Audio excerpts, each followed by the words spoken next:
Season 2, Justin, we're back. You ready to do this? No. Oh, well. Not really. I mean, it was a good break. Like, it was nice, yeah. Yeah, it was nice. I was hoping you were nice and rested and excited to get back. I mean, this is the level I'm at. Well, I mean, that's kind of what I expect. I mean, yeah. Oh, good evening, Mr. Titus and Mr. Ham. Oh, hi, Morgan. Welcome back. How you doing? Oh, hey, Morgan. Yeah, logically, we would have seen you already during rehearsals, but this is the first time that we're seeing each other. Yeah, since the break. How have you been, Morgan? Oh, I've been fine. It's been rather lonely here in the dark. Wait, we were on break for 6 weeks, Morgan. Why didn't you go home? Well, it was a strange thing, sir. I seemed to have lost consciousness at some point, and when I woke up, I believe Abramo must have swept me into the corner, and everybody was gone, and the doors were locked. Oh, I don't feel like he did it on. Did you turn into like a dust pile or something? Is that what happened? Like, do you have that ability? That'd be cool. I don't really know, sir. Sometimes I just lose consciousness, and I wake up in the corner somewhere. Yeah. I don't really know what happens in those times. I mean, fire code would dictate, Morgan, that we can't lock you into the building, so you could have left.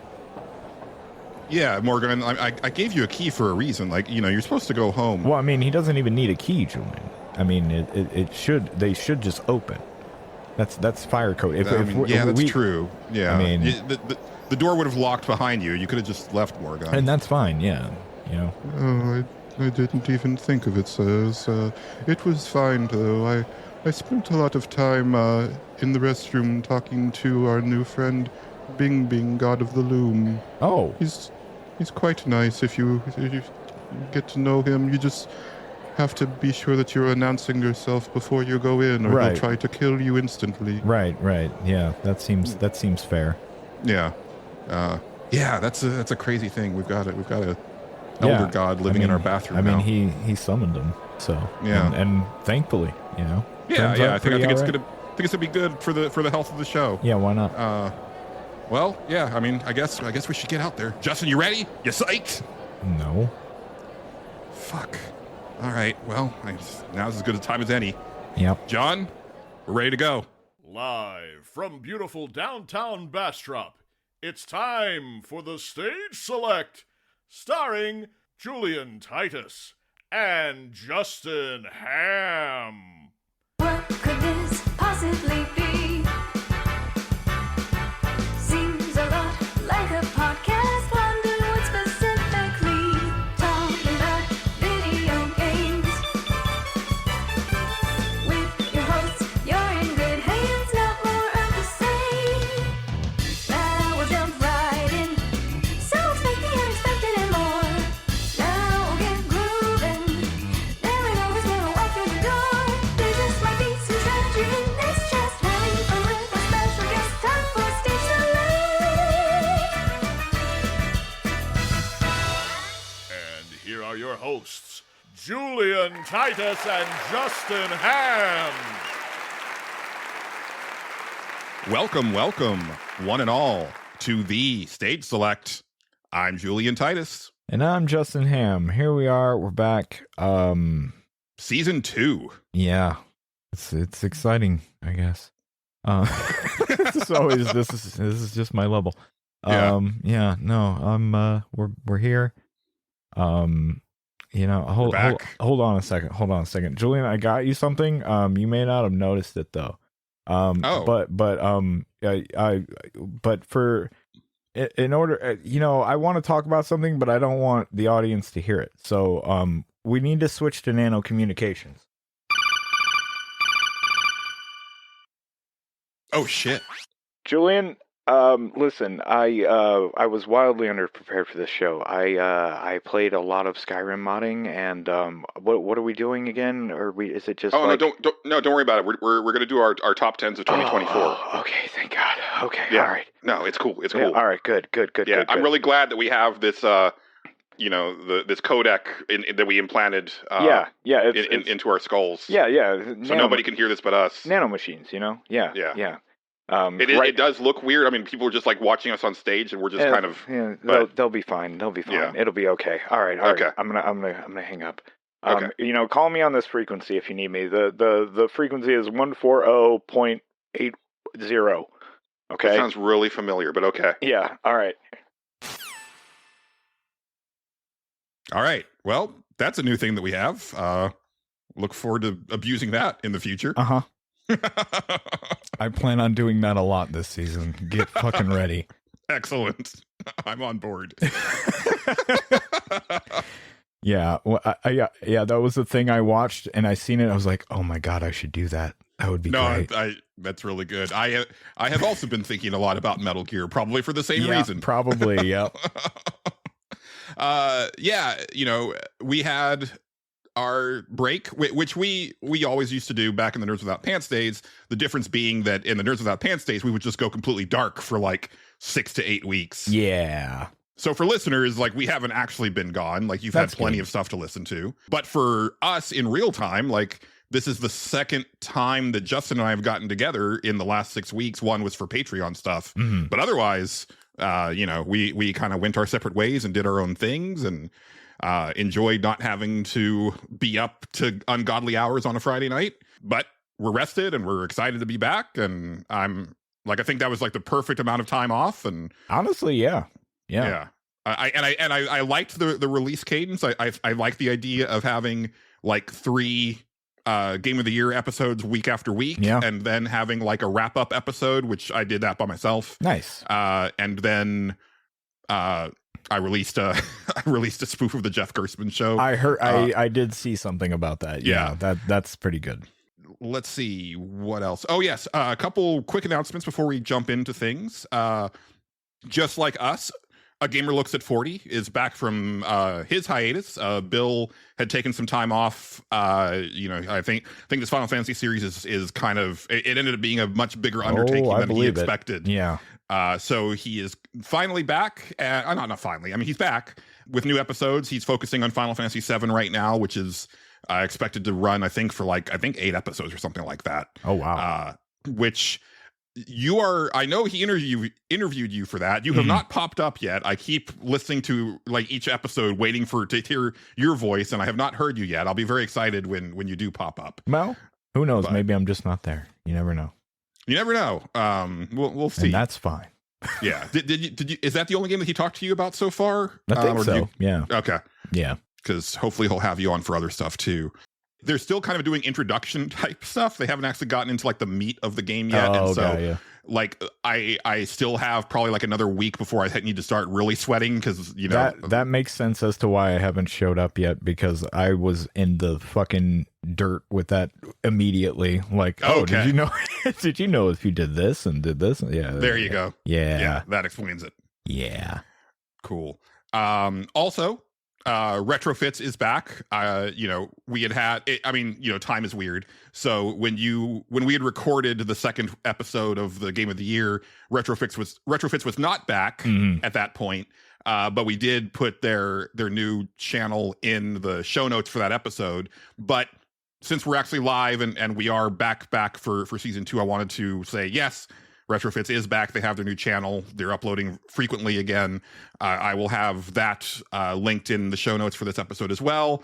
So go check them out and give them a subscription if you like fun, entertaining Let's Plays. Yeah. And then last little announcement before we jump into our top 10s.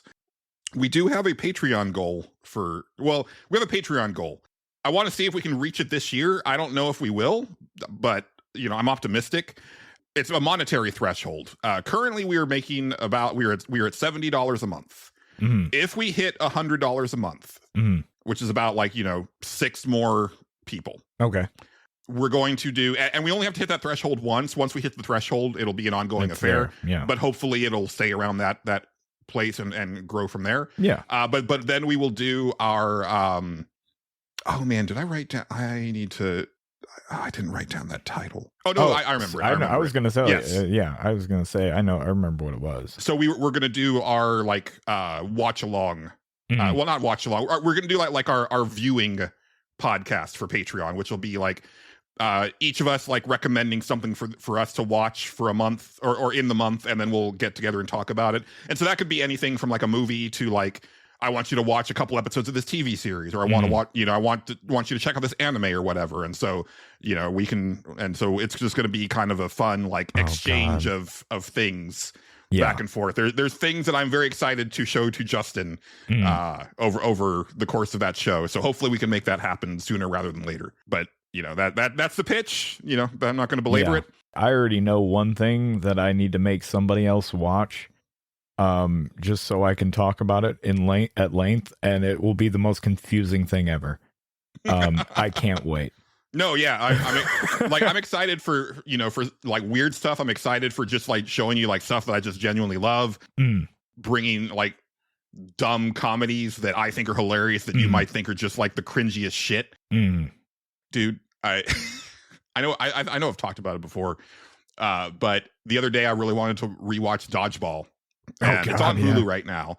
But the whole weekend I was like, but I could be playing video games instead of watching Dodgeball. That's kind of been my thing with watching stuff a lot lately. But I did get to, and I stopped it there, but I got to the Dodgeball training video with the kid, and that part where they just like hammer that little nerd in the face with that dodgeball. It gets me so hard every time, dude. Like, if I ever just need a good laugh, I just need to watch that scene like 3 or 4 times in a row. I end up laughing like that scene in Simpsons with Mr. Burns, where he's just like laughing maniacally for like, from day to day for a really long time. And he's like, why am I laughing? Oh, right, because of that man. And then he starts laughing again. That's me with the kid, the little nerd getting hit in the face with the dodgeball. Oh, man. I haven't seen that movie in forever. Yeah, it's funny because like, there was rumors of them doing a sequel, and I was like, yeah, I guess they could still do it. And then I looked at the thing, I was like, oh, that came out in 2004. They probably shouldn't do a sequel to that with the original actors. Yeah. Yeah, probably not. It wasn't even a matter of like, oh man, like I can't believe it's been that long ago. But I was like, man, it doesn't feel like that was that long. Like that one feels like more recent than that. But then I was like, oh no, that was playing in the movie theater when I worked there. I was going to say I was in high school when that came out. I remember where I watched it, and I was definitely in high school when I lived at that place. So yeah. Yeah. All right.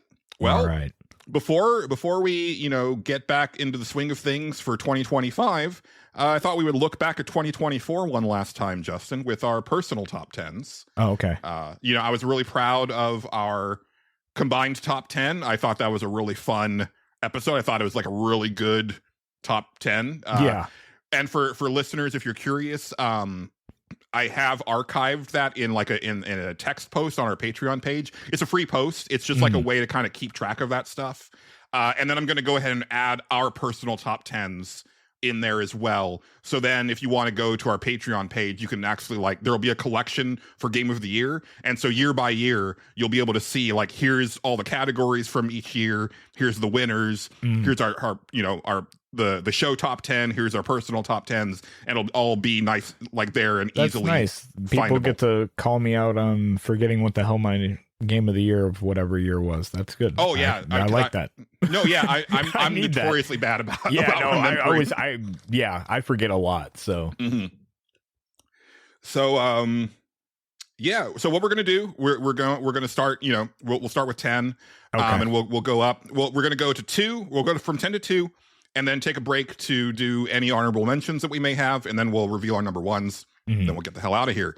I don't think you and I are going to have very much crossover in our lists, which is going to be very exciting. Yeah, it's very, very possible we don't. Yeah.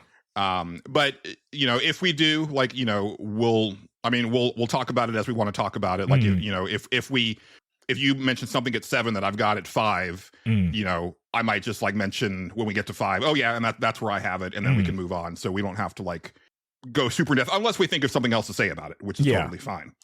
Do you want to start, Justin, with your number 10, or do you want me to go? Oh, sure. I'll start with my number 10. That way I don't have to end everything. It's too much pressure. My number 10 was Starstruck Hands of Time.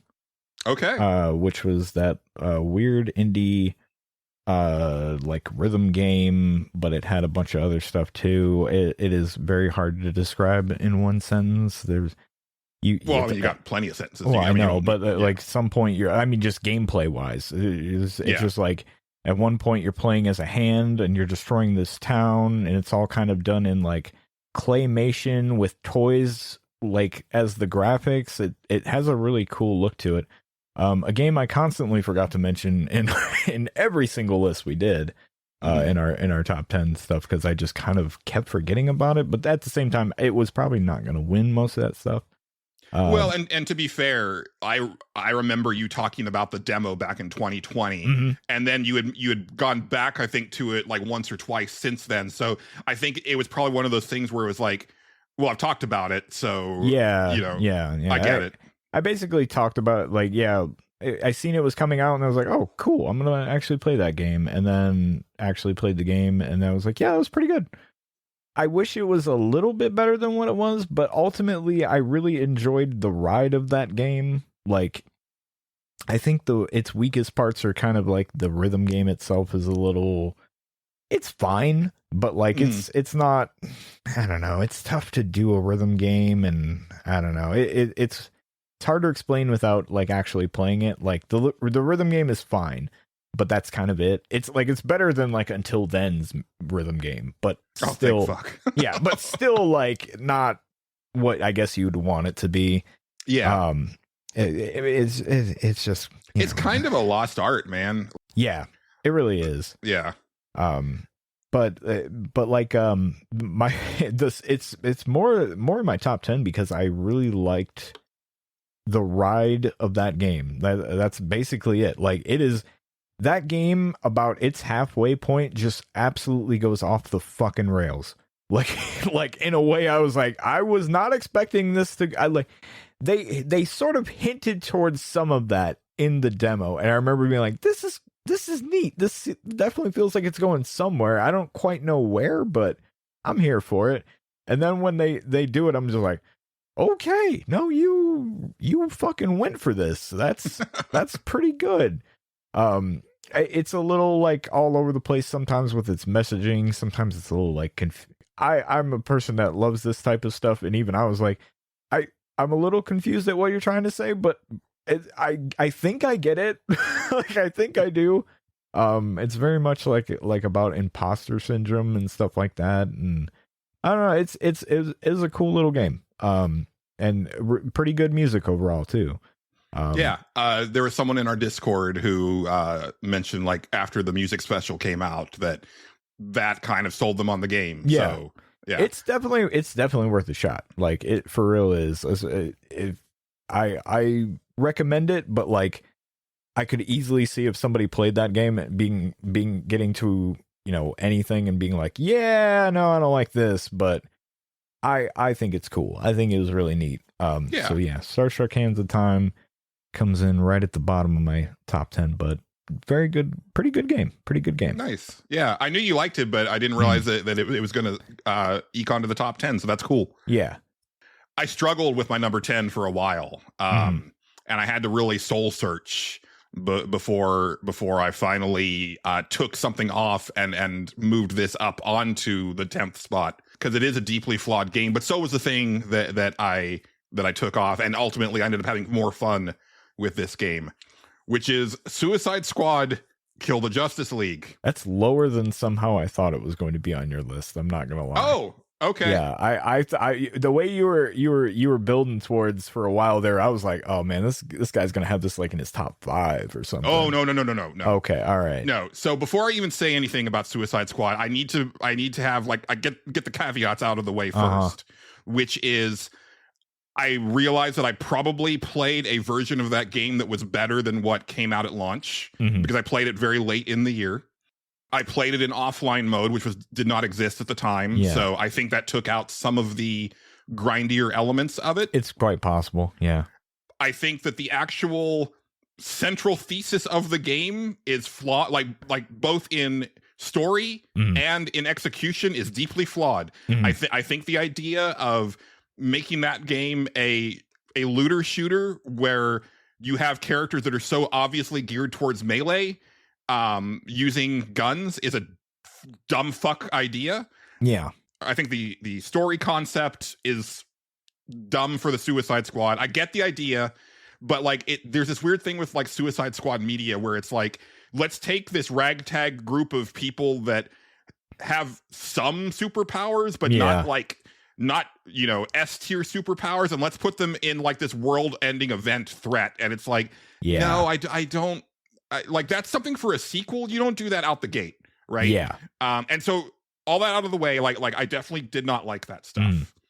What I did like is I really had a blast playing this game. This game felt extremely good to me, like in the hands. Like I really loved, and to be fair, I loved one character in particular. The other characters I was fine with, but it was really, I played 99% of that game as Deadshot because the like flying around with him felt the way that I've always wanted to fly around with a superhero. I've always wanted an Iron Man game, and he played the way that I would want Iron Man to play. Okay. So there's that aspect of it. I thought that the shooting felt really good. Like if I'm having to if I have to shoot in this game where I still feel that like Harley should basically be playing like a Batman character, and like King Shark should be playing like a really big bruiser character, and then you have like Deadshot and Boomerang being the ranged characters. That makes sense, but I think it would have been a lot like more interesting of a game mechanically if they played drastically differently from each other, but they kind of don't. Okay. Because they kind of have to you kind of have to be able to do everything with everyone all the time. Yeah, a little bit. I thought the shooting felt really good. Like it's like very satisfying headshots. It genuinely made me laugh relatively regularly. I thought it was actually pretty well written for the story that they are telling, which again I'm not a big fan of, but I thought the way it was told was really well done. I think the characters were really well realized. Voice acting was great. I mean, didn't really care for Kevin Conroy's evil Batman, but that it is what it is. It is a bummer of a story. Like, although I guess like if you play through all of the DLC and do all of the side content, the final thing is that, they were clones the whole time. So you didn't actually kill the real Justice League. But that's comics. So it's like, that sounds like comics. Yeah. Yeah. Like a lot of people were like, oh man, like this just like makes it even worse. And it's like, I mean, whatever. Like I get that argument, but I do get the argument. Yeah.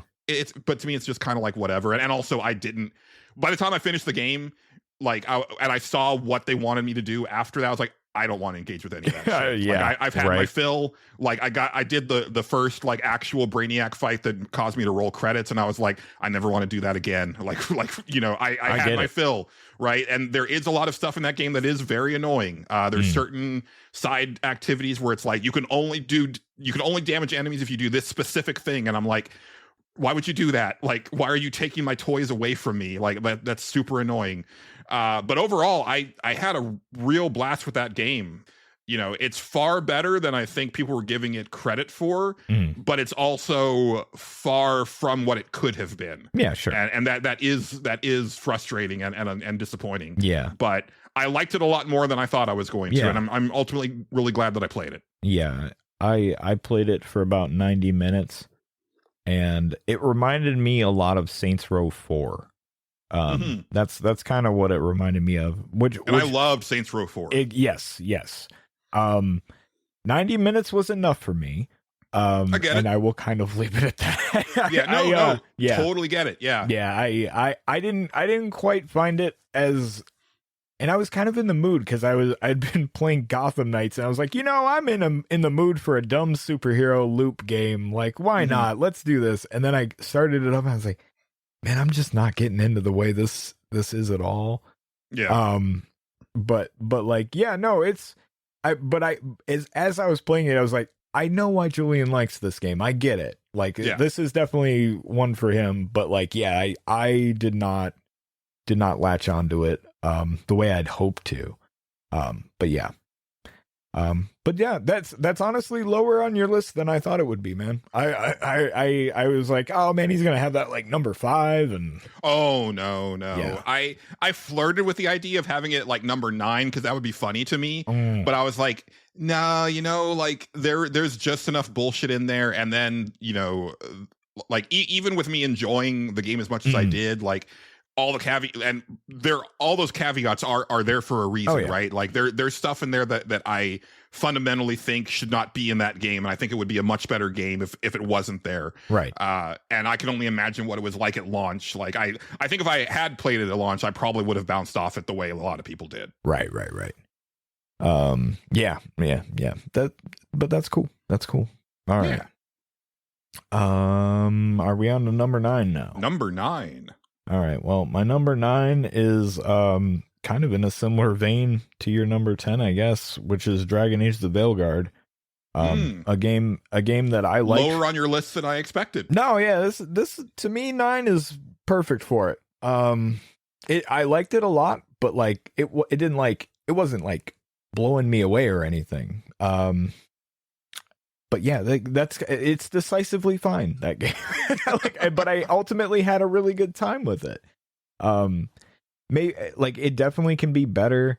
I wish I would have played it the entire game as a different class, because after I did that, I was like, wow, this actually plays like a video game. This is what I should have done the entire time. The writing in it is not super great a lot of the time.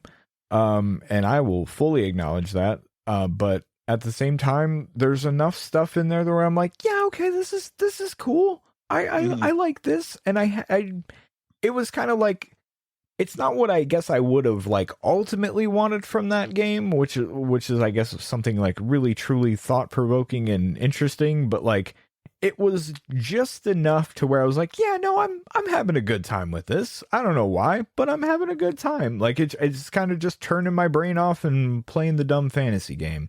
Yeah. Yeah, and that's really it. Like there's characters that I actually like had fun sometimes just making fun of characters the entire time. What's that guy's name? I can't even remember. Lucanus. I was constantly. I got Lucanus. Yeah. I was constantly making fun of that dude just all the time. I don't know why, but he was just my punching bag the entire time. And I get it. Like, yeah. He seems like a really excellent 14 like a really excellent OC for a 14-year-old. Yeah, and he's like, oh, I'm into coffee. And I was like, God, this is the most millennial shit. And oh my God, I love to make fun of my own generation. It's fun.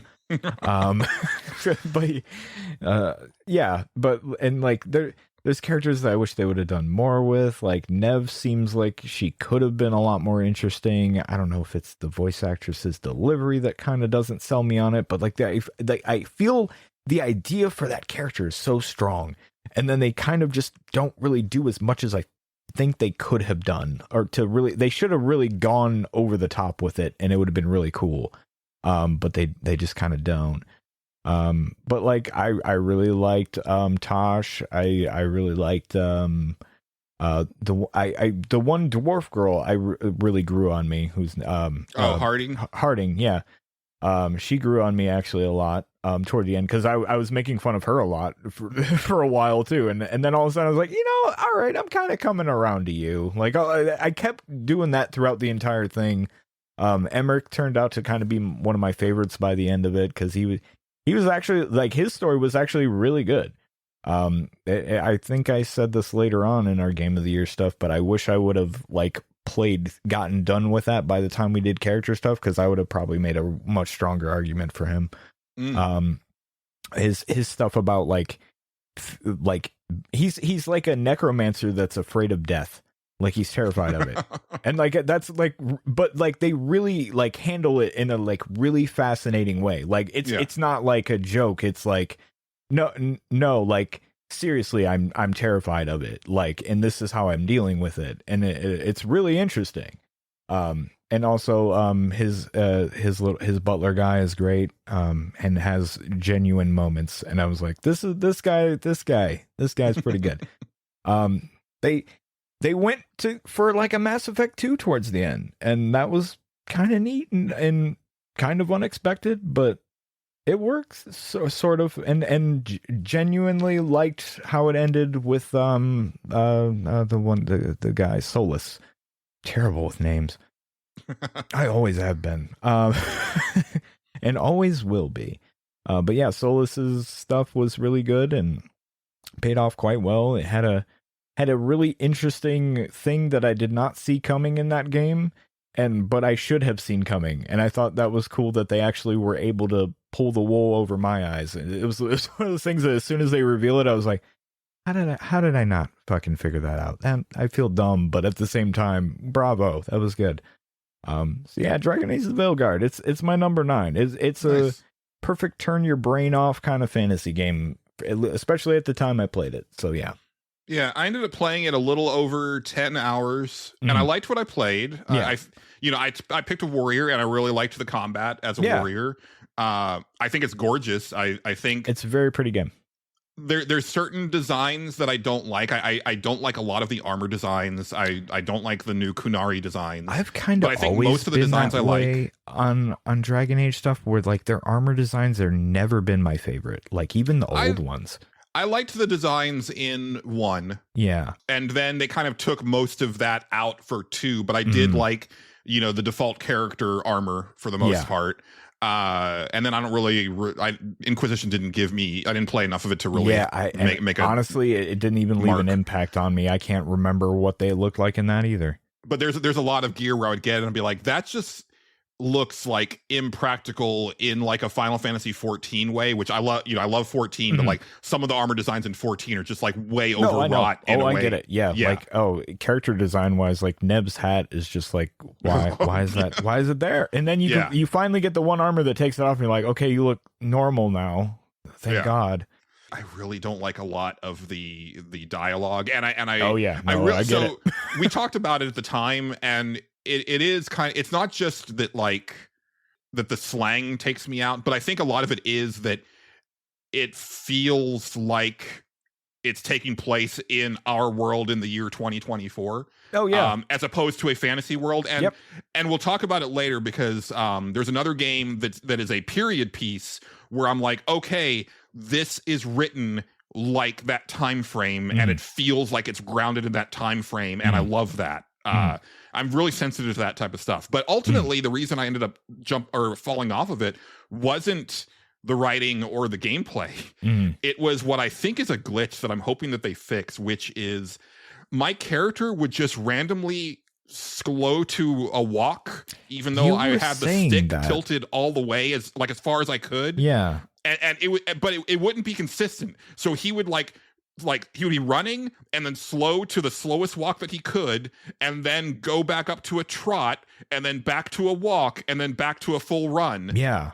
And I was like, is it because I'm in a town? But no, it would happen outside of towns as well. Yeah. And it was maddening to me. Yeah. I never had that, at least that I remember. Because I feel like I would have remembered that. You played it on PC. I played it on PlayStation. Yeah. So. Well, my biggest thing on PC was that I couldn't get the game to stop fucking crashing on me. And I don't know what was up with that. And it felt like it was just me that was having this problem, and everybody else was fine. I'm like, but then I would look on like Steam discussions, and then suddenly people were like, "Is this game crashing on anybody else?" And it would describe like exactly how mine was, and I was like, "Okay, there's something going on here, and none of us can fucking figure it out." It was weird. Yeah, but then like by the end, I figured out some way to make it magically work for a while by like turning all the graphics down to their lowest settings and stuff like that, which it was strange. I don't quite know what was going on with the damn thing, but could be my PC, could just be the game has some weird stuff in there that causes it to do that every now and then. Yeah. But yeah. But yeah, no, your stuff is not invalid at all. Yeah, man. I mean, it sounds like a really petty thing, but it made the game feel like awful to just like go from place to place. Yeah, no, I get it. So hopefully that gets fixed, but not to like get into news or anything, but they just laid off like the entire team. Oh yeah. So probably not. I'm not really super surprised by that, honestly. Yeah, it really didn't sell well, which is surprising because Inquisition sold like ridiculously well, and I can definitely tell that this is a much better game than Inquisition. Yeah, it's just from like the bones of it. I can't speak so much to the character writing, but my memory of Inquisition is that the thing that kept me from finishing Inquisition was I really didn't like most of the characters that I had encountered up to that point in the game. Yeah, there's a couple good ones in there. In Inquisition anyway, but like some of them are really like there's one that like from a design standpoint I found them really cool. It was a mage lady. Cannot remember her name. Is it Vivian? Vivian, that's it. Yeah. She from a design standpoint, she's great. Then she proceeds to almost have nothing throughout the entire game to develop her character at all. It's mind-boggling every now and then. Inquisition's a little all over the place, but yeah, like that game needed to blow people away for it to sell well. I feel like it's like a really promising first effort because it's it's BioWare, but it's still like all the people. It's not the BioWare that gone. Anybody. Yeah. It feels like a first game from a studio that just like randomly got the BioWare or the Dragon Age license and is like, all right, we're gonna try our best with it. And that would have been nice to see them what they could do next, but yeah, especially because the reports are that like that the concept of that game was in constant flux for a long time. Yeah. So the fact that they actually were able to produce something of this quality, the fact that they brought pretty impressive. Anything together is something. Yeah.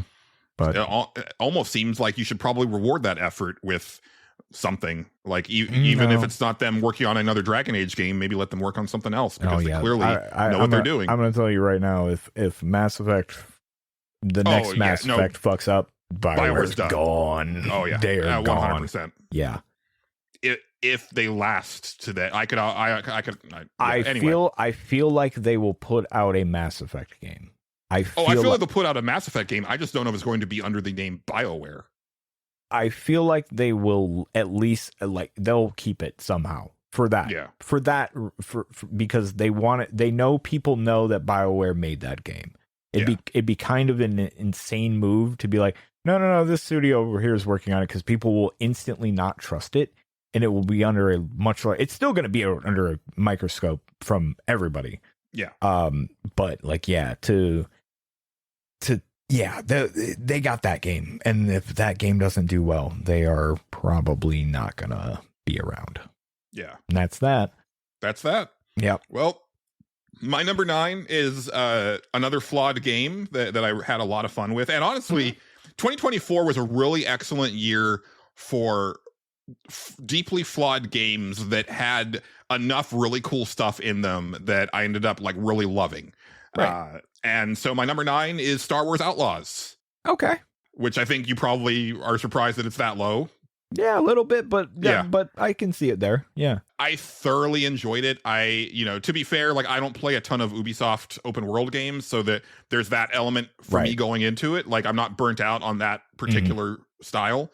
But even from what I've played of Ubisoft open world games, like I feel that Outlaws is a overall pretty I was just gonna say it's a little bit different from their usual shtick, to be honest with you. Yeah. Which is nice. Yeah, there's like a nice like organic feeling of like getting like new missions and stuff like that. I think, as a former Star Wars fan, like for it to have been as effective on me as it was, like to feel that for me to feel like so connected to the Star Wars universe with this game, like it does some of the best walking around a town gameplay that I've seen in a video game, just full stop. The way they populate those areas, like it feels, they all feel busy and like claustrophobic and kind of dirty the way that Star Wars feels. And that's pretty impressive. Yeah. And I love Kay Vess. I really loved most of the cast. There's like some of your heist squad I forgot to mention to at least nominate for character of the year. Yeah. I know they wouldn't have made it, but I wanted to talk about them because they deserved some highlighting.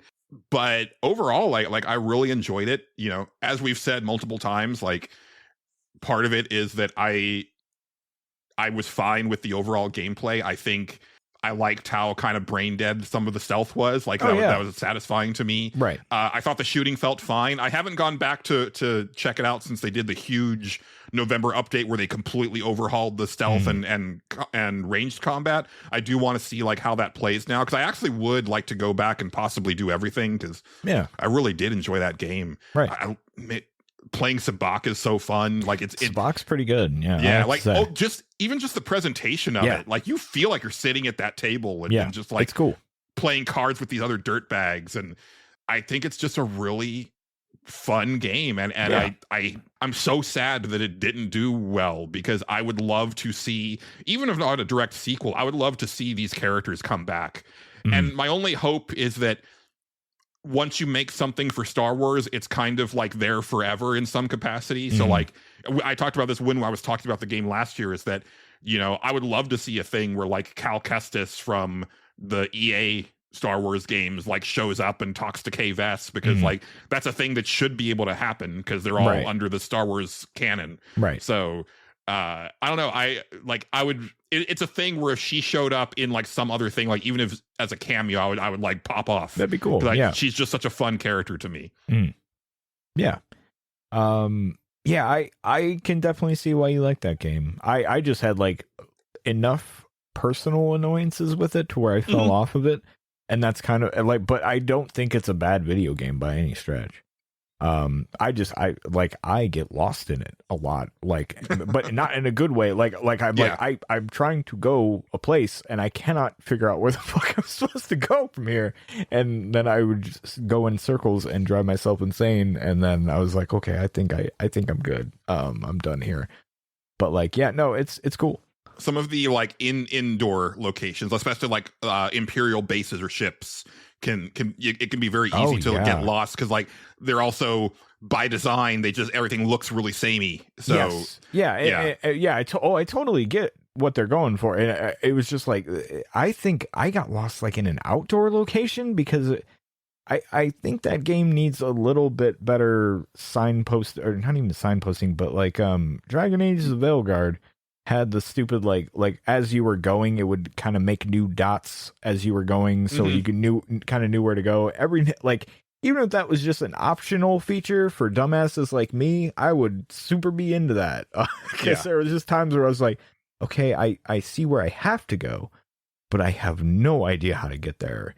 And I'm way too dumb to look up sometimes. But the thing I was like, I'm looking up. I don't know what you want me to do here, game, but okay. I mean, sometimes it's stuff like that. Sometimes it's like, oh, there's this thing across here that you need to like have Nyx open the panel and then shoot something. Yeah, and then sometimes, like this happened to me more than once. I think it was like 2 or 3 times. Yeah, where the dialogue didn't trigger, and so therefore I couldn't actually send Nyx to do the thing. Oh. And so that was a problem where it was like the reason that I couldn't go forward is like because she had to say, oh, Nyx, I need you to go do that thing. And then it would give me the option to then highlight that thing and have Nyx interact with it. But until Kay noticed it, I couldn't actually do anything. Oh. Yeah. Interesting.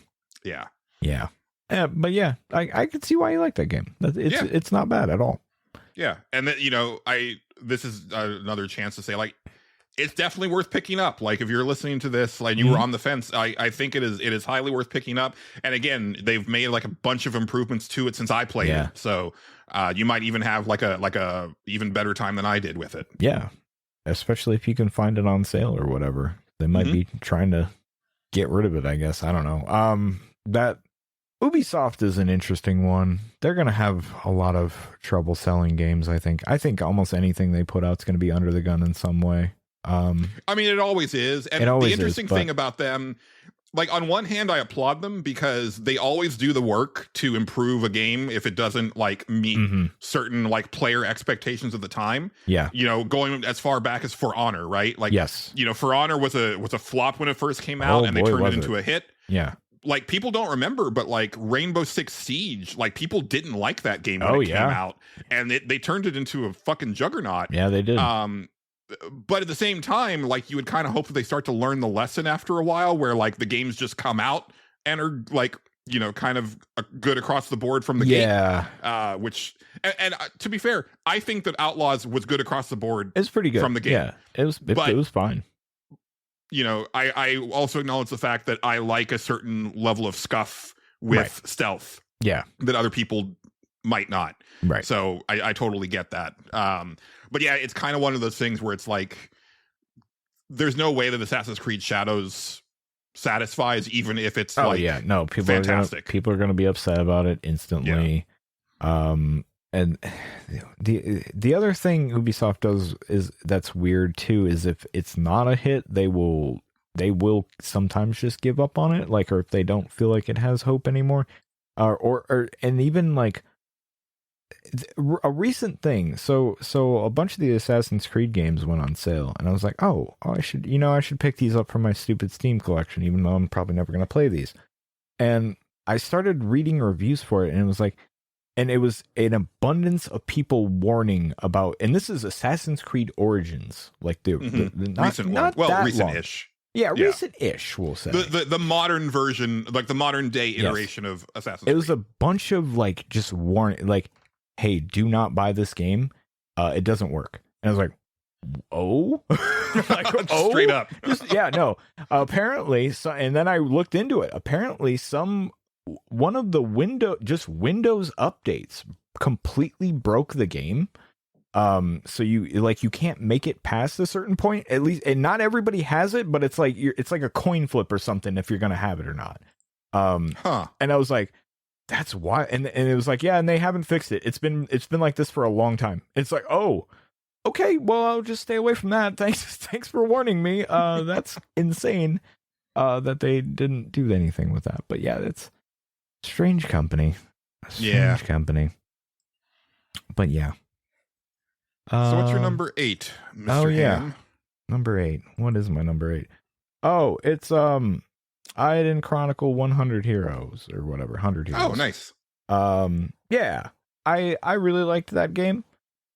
This is another one where I'm like, yeah, it's definitely got its quirks and its flaws. Like they wanted to make an old Suikoden game, and they made an old Suikoden game, and it's pretty good. I liked it. Yeah, definitely not without its quirks here and there. I think was it on Xbox that I think it was. I had some sort of bug that just like completely broke the game. And I had to switch to PC, and thank God my save carried over. I kind of vaguely remember how this went down now. It's been so long ago. But I definitely remember that happening. It had a few bugs like that, and at least at launch. I'm sure it's probably fine by now. But yeah, I ended up liking that dumb game quite a bit. It's, like I said, really not much more you can say other than like, yeah, they made an old Suikoden game and did a pretty fucking good job at making one of those. Like, yeah, I got right back into that loop of like, yep, I'm going to get all the guys, and I got to make sure I get them as I get them, because I don't want to fuck it up, because I know how these games work. If you miss one by a certain point, which I'm sure would irritate like somebody who's never played one of those games before, like yeah you're gonna something bad's gonna happen, and then but like when it does in this one, like it pays off really nicely, which I thought was cool. Yeah, it's one of those games that's not mind-blowing at all, but like I was hooked on it for like as long as I played it anyway. Like I was gonna say, do you happen to remember ballpark like how long you spent on it? Was it like more than 40 hours? Oh yeah, 100%. Oh, okay. Yeah, for sure. Yeah, it's a longer game. But like, yeah, nothing about it is like revolutionary or anything. But like, it's good. It's a good one of those. And oh yeah. Well, the reason I asked is because it was on my pile of stuff to play during break, but I ended up playing Fantasian Neo Dimension first. Okay. And I really wish that I had played Ayuden instead. Yeah. I really don't like Fantasian. Yeah, I haven't played Fantasian yet. I don't recommend it. Interesting. Yeah. Yeah, I kind of everything I had seen of Fantasian kind of was like, I don't know about that one, man, actually. So I Yeah. don't know. Yeah, it seemed kind of dicey. I don't know. Just me looking at it. I talked about it by myself in that solo episode, but just for you real quick, like it feels amateurish. Interesting. And that, like, it breaks my heart to say that, but it feels like a game that was made by a first-time developer that grew up really loving Final Fantasy VII. Okay. Yeah. Like, it is as, like, standard and boilerplate as you can possibly get, but it's from, like, the pioneer, like, one of the pioneers of the genre. And, like, and I really do feel that, like, if it was not made by Hironobu Sakaguchi, but everything else was exactly the same, but his name wasn't attached to it, it would have just come and gone, and nobody would have given a shit. Probably not. Yeah, absolutely. There's the name nothing about it that stand out. It's all the names attached to it, you know, like Uematsu, all that stuff, like all the people attached to it. That's what really sells bad it. Uematsu soundtrack too. That's what I've heard you say. Yeah, I'm fascinated to listen to the rest of it. It would be interesting. Maybe I'll check it out one of these times, just to hear it. Yeah. So anyway, to get back to it, I really wish I'd played Ayuden instead, because I did play the first like an hour or so, maybe a little bit more when I first got it, just to give it a take it a look, and I was like, oh no, this is doing exactly what I was hoping it would. I'm really, I'm like, I gotta say, I'm pretty good about like supporting Kickstarters, because I did this one and I did Bloodstained Ritual of the Night, and both of those ended up being like kind pretty of good. bangers. Yeah, they're pretty good. But yeah, it's a good game. Like the characters for it's a Suikoden game. I mean, at its core. So like, you never get to like really know most of the cast, like really know them. But like the stuff that they give you is really fun and quirky and kind of better than a lot of like the really old ones. There was people in the really old one, like Suikoden 1, that would just. They showed up, gave their name, and like, hey, I'm part of the army now, and that's about all you got from them. It's like, all right, cool, yeah, all right, that's great. It's a hard balance with that many characters, it's right? Super tough, but like the sharks, the shark guys are great. How's like the base or whatever? Like, how's that element? Really fun, actually. Cool. That's one of my favorite parts. Yeah, it's really, you can kind of customize it a little bit too, and like nothing too crazy, but like enough to where it's pretty neat, and seeing it all come together is really nice. People set up little shops and shit in there, and just like the old stuff, but like. Now they added like the little top mini game, which I remember not super digging, but like it's cool that it's there. Like, like they really went like, okay, so I played that Beyblades game on stream, like that the mini game from Ayuden Chronicles is like that attitude, like, and it's perfect. Like that's exactly what it should be. Like they nailed that vibe. Like even the character that's associated with it looks like he's out of that anime. Like it's wild. They went for a few things, and they pulled it off, and it's good overall. I really liked it. Also, just gotta say, I'm glad that people like. I'm glad you enjoyed it. It seems people really enjoyed it. It seemed to do. I don't know how well it sold. But it seems like it did pretty well, and I'm glad, because it was pretty sad that the creator of Suikoden and the director didn't live to see the game release. Like he died like just a couple months before the game released. So I'm glad that they were able to get it across the finish line, and it made a good product. Hopefully they get to stay together and do stuff, but you never know when you lose. It's hard to say. Yeah. Like there's definitely more in that universe that they can do, and so it's not like the most crazy, mind-blowing universe of ever, but like there's still room for stuff like the whole Rune Barrows thing and all that shit. But yeah, it's again, it's not reinventing the wheel or anything like that. It's not going to blow your mind. If you are going to be into that game, like if you played a Suikoden and enjoyed it, you'll probably find something to like there. Is it like I said, is it pretty much basic Suikoden combat? Oh yeah, no, it super is. There's not much to it, but like I had a good time getting all the men and women. And sharks and kangaroos. Yeah. I can't remember if there's anything else. There probably is, but you know, I think there's a Tiger Man. Maybe I don't even know. It's been a long. That might have been Suikoden 1. That's Fusulu. Anyway, that's my number 8. I haven't chronicled 100 Heroes.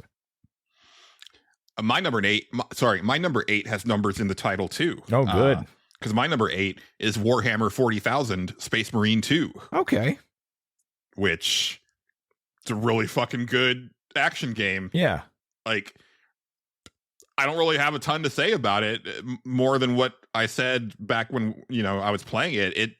It just really satisfies in a way that I really appreciated. Like they were like, no, we're gonna make a game that is a direct sequel to that 360 era game, and it's also going to be very similar in design. Like it's going to be level based, and I was like, yes, please. I miss level based gameplay. Like this is really cool. Like it, but at the same time, like, and I didn't realize this. So that team had worked on DayZ before. Oh, so they had developed this like swarm tech for the zombies, and that's why like all of the Tyranids, I've already forgotten. Yeah, I think it's Tyranids. That sounds right.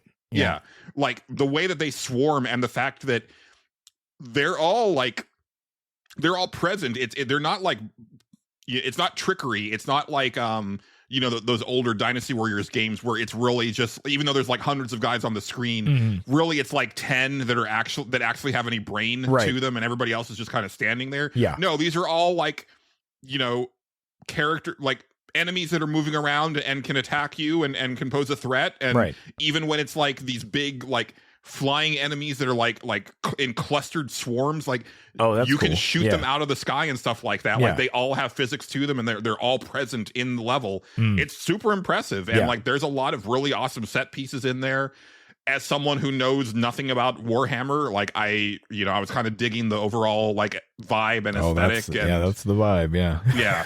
I do wish that they would attempt to explain a little bit more, and I wish that like there was a little more variety to some of the gameplay. I wish that like you got to like, you know, get onto a really cool vehicle or do something a little bit different, but it is pretty much like, no, it's this shooting and then melee combat, you know, kind of 1-2 punch that you do, and you kind of do that the whole time. But it's just really well polished, and like I said during Game of the Year, it's like art direction and graphics put together. Like, you know, like it's kind of immaculate that way. And I would be totally down for another one. So yeah, I really enjoyed it. Had a lot of fun with it. Nice. That's awesome. Yeah. I've not messed with that one yet. I don't know if I ever will, but not really your thing. It really isn't. Like 40K, and then 40K is one of those things that always seems really cool to me, but at the same time, there's so much of it, and I'm confused very fast. Like I just kind of totally get it. Yeah, I was there too. Yeah, like it's funny because there's like this there's this big reveal, like a character like takes off their helmet at the end, and you can tell it's supposed to be like a big thing, and I'm just like, okay, like, all right. Yeah, like I remember watching a little bit of somebody play the like CRPG that they made on 40K, Rogue Trader or whatever. I was like, oh yeah, this seems pretty cool and well made.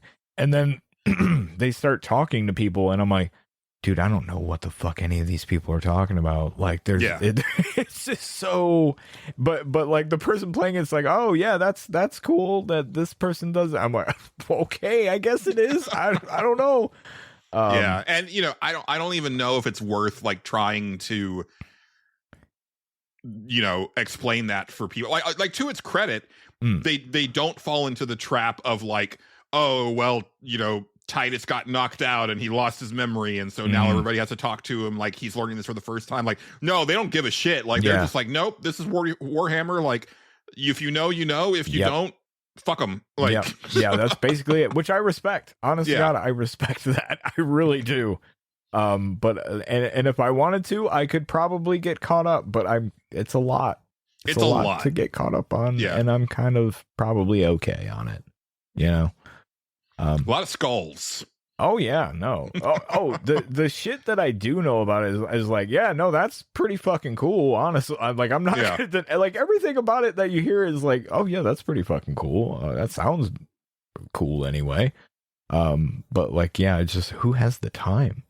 Yeah. Unless it feels like one of those things. If you weren't there, then go fuck yourself. I don't know.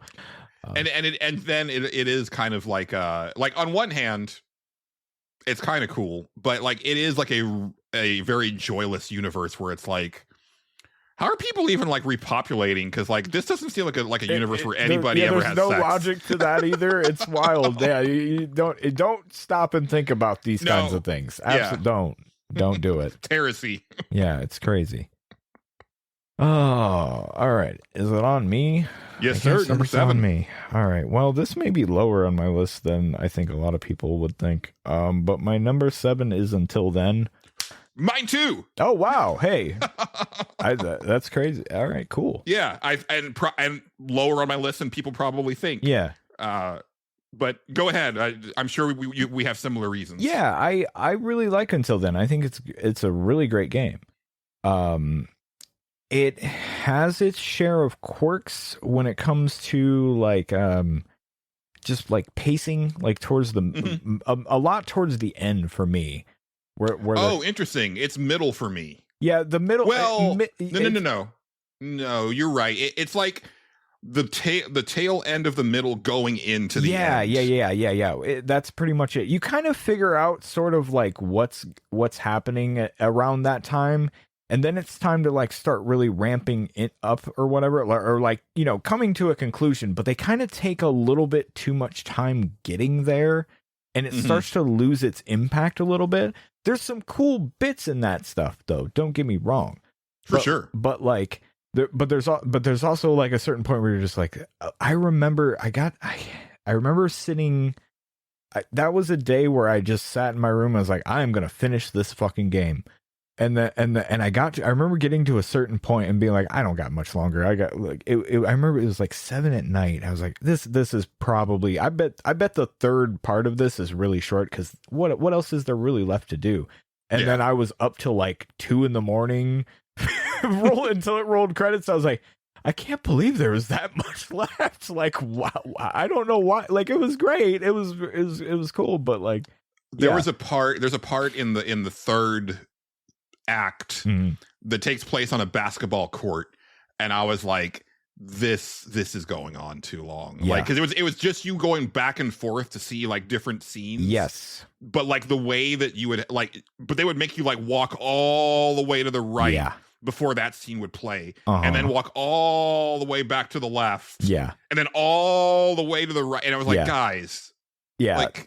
Just play like there's a part in the third act that should have been a montage.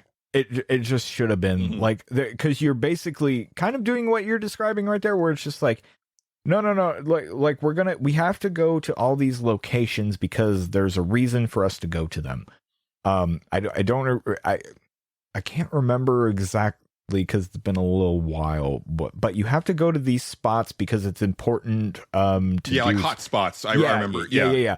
So, but like you're basically going there and doing the same thing a lot of the time, and then like then something else happens, and I'm like, man, this could have just like been a montage because you're just kind of doing the same thing in different locations. Like some of the spots are like do have important stuff, but like this kind of could have been a cutscene or something. I don't know. There had to be a better way to do this. Yeah, I agree. Yeah. And then, you know, like I appreciate that they tried to like vary up the gameplay with like a lot of different mini games and stuff like that. But some of them are like, you know, really awful. Like the fact that like they build up this like piano recital and then like, man, I don't know how you're supposed to actually like succeed at that thing. I succeeded at it. Yeah. No, well, I mean, I did it, but like as far as like doing like excellent at it, like you know, hitting all the notes, no. I did like, pretty good at it. I missed like maybe a few. I missed a ton. Yeah. Like at a certain point, like the combinations of buttons they wanted me to hit were just not like. My fingers just like went dumb for a bit. For whatever reason, I took it seriously when they were like, well, you should practice this. Oh, and I was like, okay, all right, I'm gonna sit here for a little bit and I'll fucking get good Yeah. at it. And so I kind of did, but like it still wasn't perfect by any stretch. Yeah. And then that karaoke mini game, get fucked. Oh, that was it's terrible. It's like the Yeah. Yakuza one, but awful. I don't like that's the only way I can describe it. It's the same concept as that. It's the same like layout and everything. It's just they did a bad job of it. The one for me, the one I always remember and will never forget as being one of the most mind-boggling bad things that I was like, why is this here? Is there's a mini game on a bus.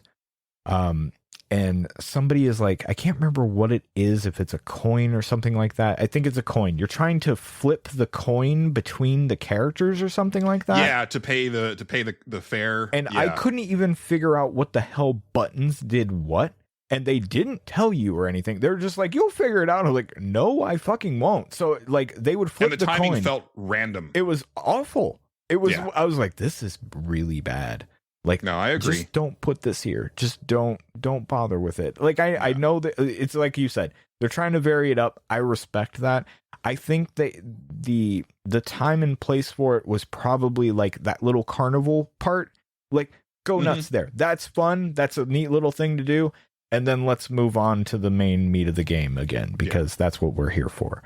And so that's kind of the reason why it's as low on our list as it is. But all that having been said, still a phenomenal still story. A great game. Yeah. Still a really gorgeous good story. pixel art. Like, you know, I can like excellent animation, like surprising level of detail to it for like an indie studio that like it's working in this type, because it's not, you know, it's not like it's like going for like a 16-bit thing. This is more, like I said, like some of the pixel, some of the sprites and some of the animations are on par with like Capcom at their best back in the day. Yeah. Like, you know, when they were doing like Marvel vs. Capcom and stuff like that.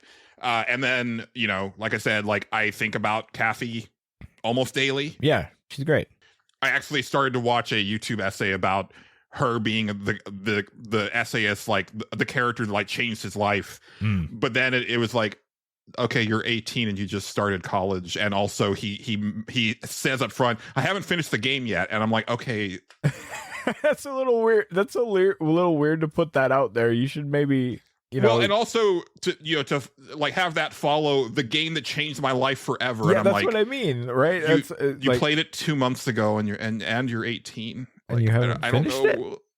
And you haven't finished it, so yeah, that's a weird. That's really weird. That's what I thought. So I didn't finish it. No, but, you're right. But I was like, but Kathy is a character that is going to stick with me for They're really great. Yeah, possibly ever. Like you know, just man.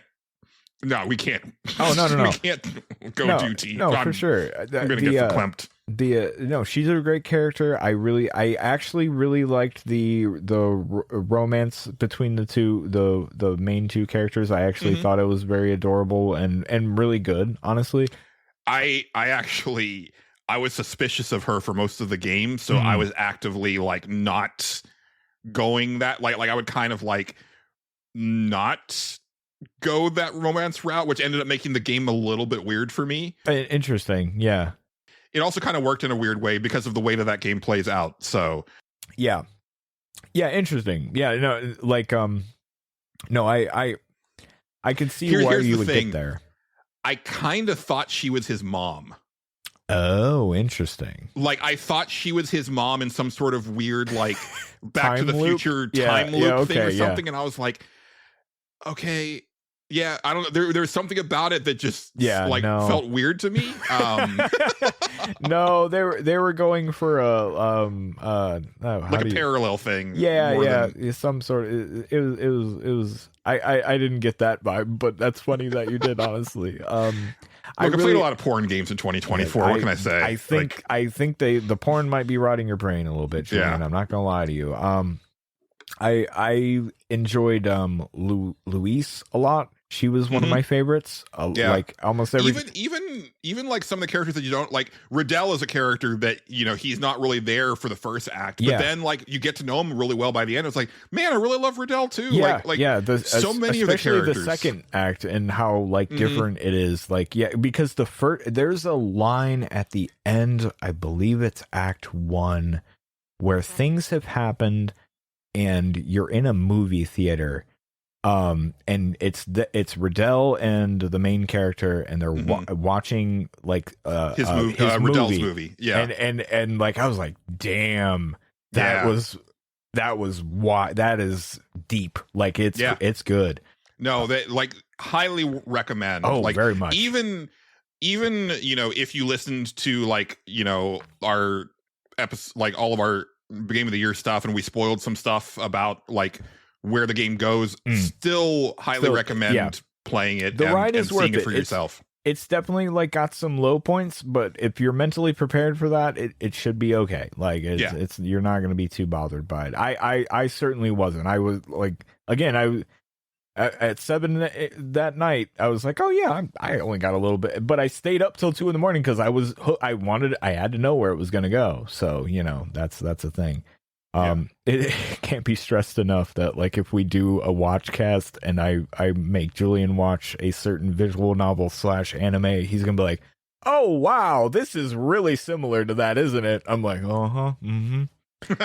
yeah, interesting. Oh yeah, oh man, oh boy, is it a Steins Gate. Oh boy, I guarantee you'll get to the loop of that and be like, oh my god, really? Like, holy shit. Yeah, it's something. Yeah. It's interesting to like come at something from a different direction. Like I remember when I played Horizon Zero Dawn, and I was like, man, I really love the way that these side quests are written and like how they're actually like these quest chains and stuff like that. And they're so intricate and blah, blah, blah. And then I played The Witcher 3 after that. And I was like, oh, they were going for this. Yeah. Yeah. Yeah. Yeah.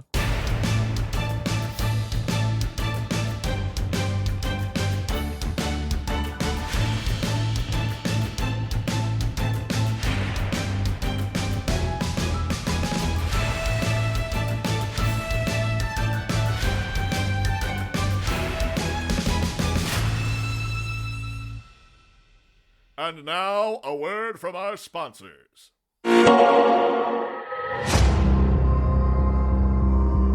Ryugagotoku Studios has achieved worldwide success with such hits as Yakuza 0, Judgment, and Like a Dragon, Infinite Wealth. Soon, they will bring the original 3D fighting series, Virtua Fighter, to the modern day.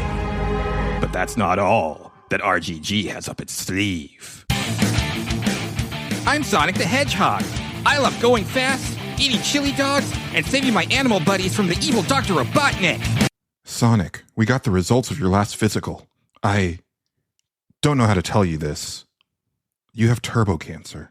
That's funny, Doc. I'm Sonic the Hedgehog. The only thing I have to fear is Dr. Robot. You're dying, Sonic. The cancer's gotta go fast. Oh, but... See Sonic the Hedgehog as you've never seen him before. Wrapped up in a heart-wrenching story of love, betrayal, and mortality. Told as only the people behind the Like a Dragon series can. Gee, Sonic. Dr. Robotnik is trying to buy out all the land in the city.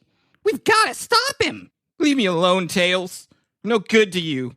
No good to anyone now. But Sonic! I said piss off, you little weasel. Leave me to die. Thrill to pulse-pounding, beat-em-up action, next-level graphics, and more mini-games than you'll know what to do with. Sonic the Hedgehog, Crimson Rings. Coming this fall. It's Sonic, with the heat turned up. Bakamitai. Oh, hey, Julian. Hey, man. Oh, hey, Abramo. How's it going, man? Oh, I'm here. Yeah. How was your break? I learned how to, clean better. Good. Okay. Yeah. Yeah. I mean, I was appreciate the dedication. Yeah, I was going to this guy's house, and he bakes things, and he was like, "Here, clean this," and I was like, "Okay," and so I got better at it. Nice. You leveled up. Yeah, maybe. Good job. Okay. Okay. What do we do now?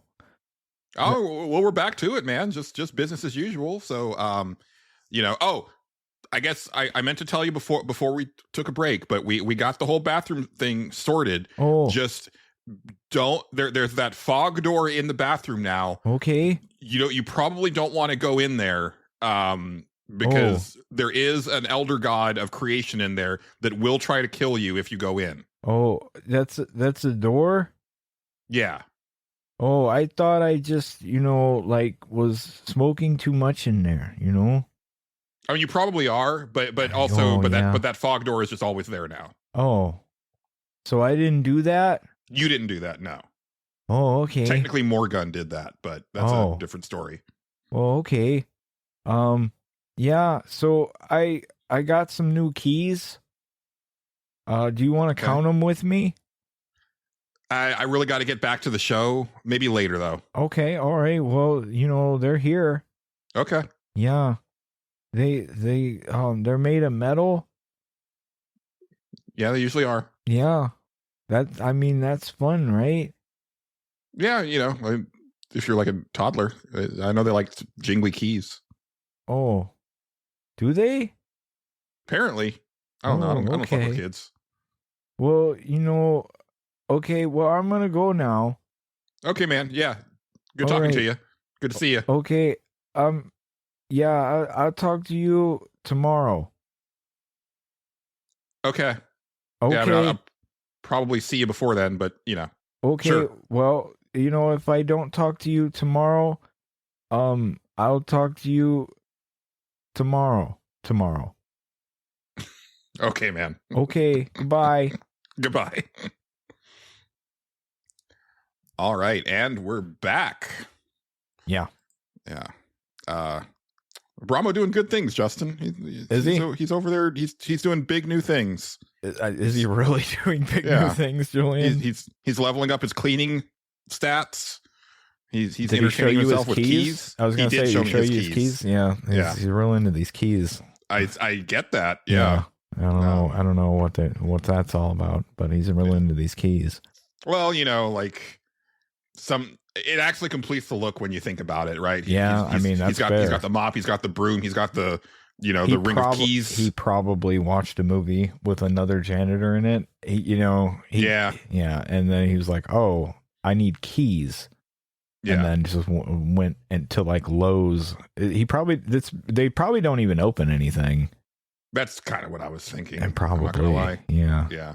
Couple of that, like I looked kind of closely at a couple of them. They didn't seem like they were actually like cut. They No, were just, probably not. Yeah. I mean, what the hell does he have to open? Well, I mean, he does have like keys to certain parts of the building. But but there's not a lot of them. That's the problem. Now he's gonna like mix those in with those keys, and he's never gonna find the actual key. Well, I mean, but we've also got keys, so okay, that's fair. Yeah, that should be all right then. Yeah. Yeah. So what's your number 6 game of 2024, Justin? All right. What is my number 6 game on number 20? We're still doing that. Yeah. That's a good question. It is Thank Goodness You're Here. That's my number 6. I really, really like Thank Goodness You're Here. I think it's a great video game. It is maybe the only game that I can think of. There's other games that have like legit made me laugh, but like this is the one that was like going for comedy and nailed it. And it's the only one I can think of off the top of my head that really nails that. Like 99.9% of the time too. Like, yeah. Like I really can't think of anything that was like a dud for me. No. Even just like environmental jokes. Yeah. Like just a sign that says, "Hey, it's a sign." I was like, that's good. I like that. Yeah. It's constant. Like even if it's not laugh out loud, it's like, oh no, that's good. That's pretty good.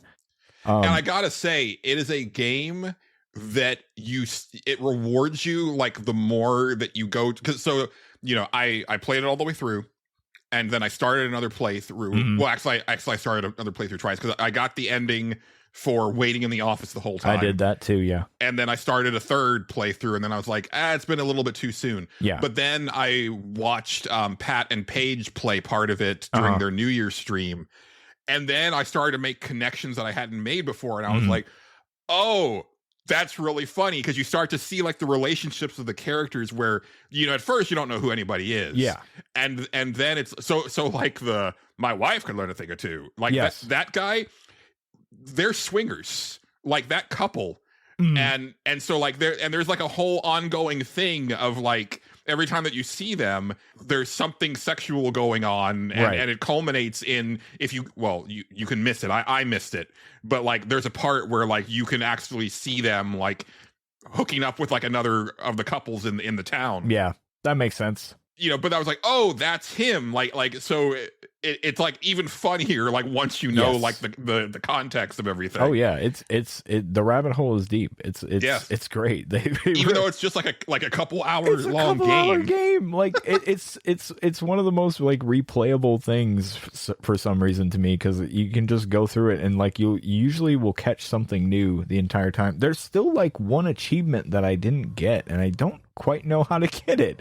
And I keep meaning to look it up. There's something with like a mole or something that you're supposed to talk to, and I think I got that one actually. You probably did. Yeah. But I did not find them or didn't get the thing for it. But yeah, I mean that then it reminds me of going underground and the worm is there. And he's like, I'm a worm, and I'm like, yeah, with his worm facts. Yeah, that's good. Oh man, what a great game! I still there are parts of the game that I just find myself saying all the time to myself. Like anytime something is stuck, I'm just like, I've become stucked. Just every time. I love that guy. Yeah, the threepence. Oh man, 'twas not a tuppence. 'Twas a threepence. Yes. Oh man, it's just good. It's such a simple concept. You're just a little dude, and you just walk around and slap shit. That's it. Yep. And it works. It worked. And getting to all sorts of shenanigans. You're cutting down flowers, and it's great. I had not seen the final part of helping the guy with the smoked kippers, which I also didn't get the first time around, that's what it's supposed to be, like the fish with the cigarettes coming out of their mouths. Yeah. Smoked kippers. But I saw it when Pat played, and I was like, oh man, I wish that I had done that. That was fucking hilarious. Yeah. But somehow, yes. Yeah, somehow I missed it. Like I thought every time that I had gone through, I had done everything for him, but apparently I missed one thing one time. Yeah. So I didn't get to completion. Yeah. on that part, and neither did he. Yeah, that's the thing. I think that was the exact moment where I was like, oh yeah, no, I can't have my niece play this game ever. Like, she just never. There was a ton of times where I was like, oh, she would never get that. It would be, this is kind of like Goose Game, but like a little simpler. Like she could get into this. A lot of the dumb bits are pretty funny. And then like there was a couple times where I was like, oh yeah, no. That is a body game. Yeah, no, it super is. The more I looked at it, I was like, oh no, we can't do that. No, unfortunately. Yeah. But yeah, no. I have a sausage. Oh like one? I love that guy. That's my favorite thing. Oh no, I've dropped it. I've got another one here. Hold on. Eventually you just come back. He's like, hold on, I've got some more. Oh man. Yeah, no, it is fan fucking tastic. It's a great game. It's a great game. I love it. Yeah. Yeah. It's on my list as well. But we'll. So I'll mention it when we get there. Yeah, absolutely. I figured it would be on yours too. But yeah, it falls. It is at number 6 for me personally. Yes. So I should say, I meant to say it before we started. I had not locked in my list until just a couple days ago, and it wasn't that I had to add anything last minute, but I did make last minute adjustments, and that is one of the games that I made an adjustment to because I wanted it higher on my list than where I had it originally. Yeah. So my number 6, and this might also be lower on my list than people are thinking, is Astrobot. Okay. Which is a game that, like, when I played it and when I finished it, I was like, oh shit, this is like vying for my top spot. It is a game that I haven't reviewed anything in quite a while, for the site or for YouTube, but I want to get back to that. But that is a game that I did write a review for, and I gave a 10 out of 10. Fucking love Astrobot. I think it's a phenomenal little platformer. I think one thing that I think often gets kind of embroiled in the conversation with Astrobot is, well, it's just a nostalgia game. And I'm like, no, like for me, like separating all of the like PlayStation references from the game itself, I still really love the level design and like the environments and the power-ups and like all that stuff. I do think it's too easy overall. I wish that there was like a nice ramp to the game as you went through, because there are those weird little spikes where it's like, oh shit, that was actually hard. Yeah. But then it goes back to being like super easy all the way up through the end of the game. Like there's not really like, the last world is not like a markedly more challenging thing than the first world. Or you know what I mean? A culmination of all the things you've learned and done so far, which is usually the gimmick, right? Yeah. But okay, that's interesting. Now, the final hidden level is a culmination of everything that you've done so far. And it is a, I forget, it's got a very suitable name. And it is like, that was the hardest thing in the game by far. Okay.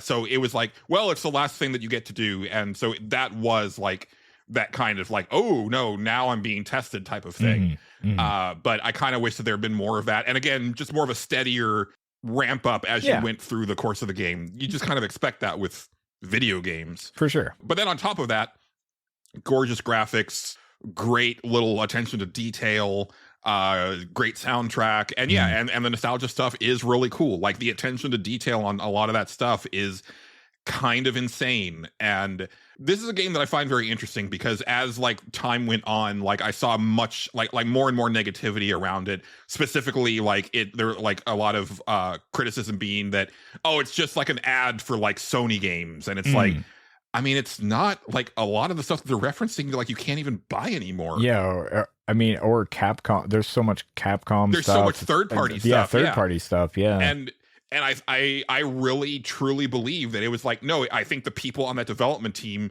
have a deep love for the history of PlayStation and wanted to cram as much stuff as they could. And clearly Square Enix wasn't on board because there's nothing from probably Square not, Enix which is wild. There. Yeah, it is wild because it's like, so many of like their games are like synonymous with like PS1 and PS2. How is there not at least a Cloud Strife bot in there somewhere? That's kind of wild, you know?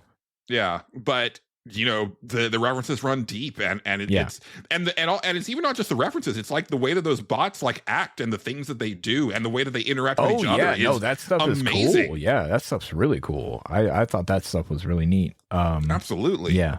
So yeah, I just thoroughly enjoyed it. I really hope that they get to not only do like another Astrobot game, but I hope they get to do more stuff. And I also hope, like, my thing is that like it's time for Sony to be like, you know what, we should have a presence in Japan again, studio wise. Like, I mean, obviously Team Asobi is there, but like there should be more than Team Asobi.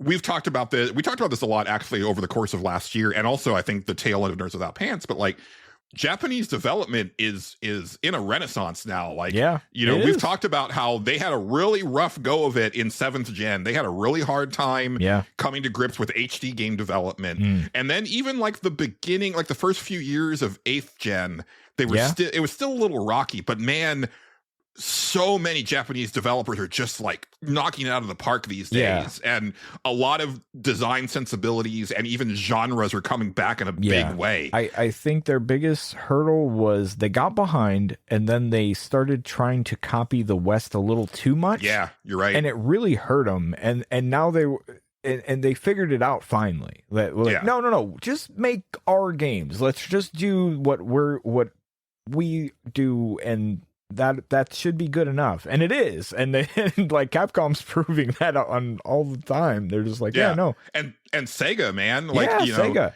So I wasn't going to, because I'm like, okay, it's a little bit it's too many trailers for Pirate Yakuza and Hawaii guys. But there's a live action Goro Pirates Anthem trailer that was released. Okay, and it's really dumb, and I'm like, man, it's not just RGG, it's also like the marketing team at Sega for like the West, but like they know what this series is and they've leaned so hard into it and it works.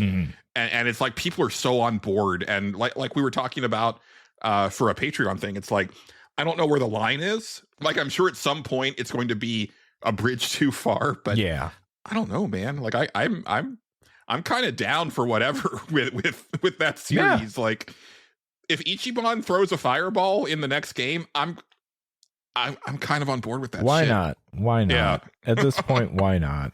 You know? Exactly.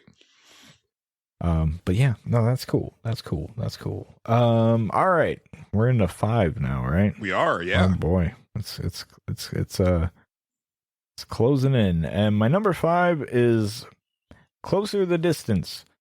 That is my number 5. It slowly kind of crept up my list, but I think ultimately it lands right about here. In a year, it maybe would creep up a little bit more. I'm not sure, but like this is kind of where I feel comfortable putting it. So I think that's about where it is. Anyway, I really liked this game a lot. It is one that definitely got to me, and it's not easy to get to me on the subject matter that they are dealing with here. I think they handle those subjects in a very real way. And all through like a very interesting method too, with the Sims like storytelling. The ability to like kind of jump around the town even if you can't control the characters is really cool, and like, you know, kind of you're kind of playing as a ghost, I guess, essentially, which is the kind of the setup. And that's why you have the ability to kind of jump between things and like hear these conversations, and they're all everybody in town is dealing with the loss of this person, and this person was pretty like a big figure in the town, pretty much. Especially because the town is very small. It's very small. Yeah, it's more of a village, honestly. Like, yes, no, it's if that even. Yeah, it's very, very tiny.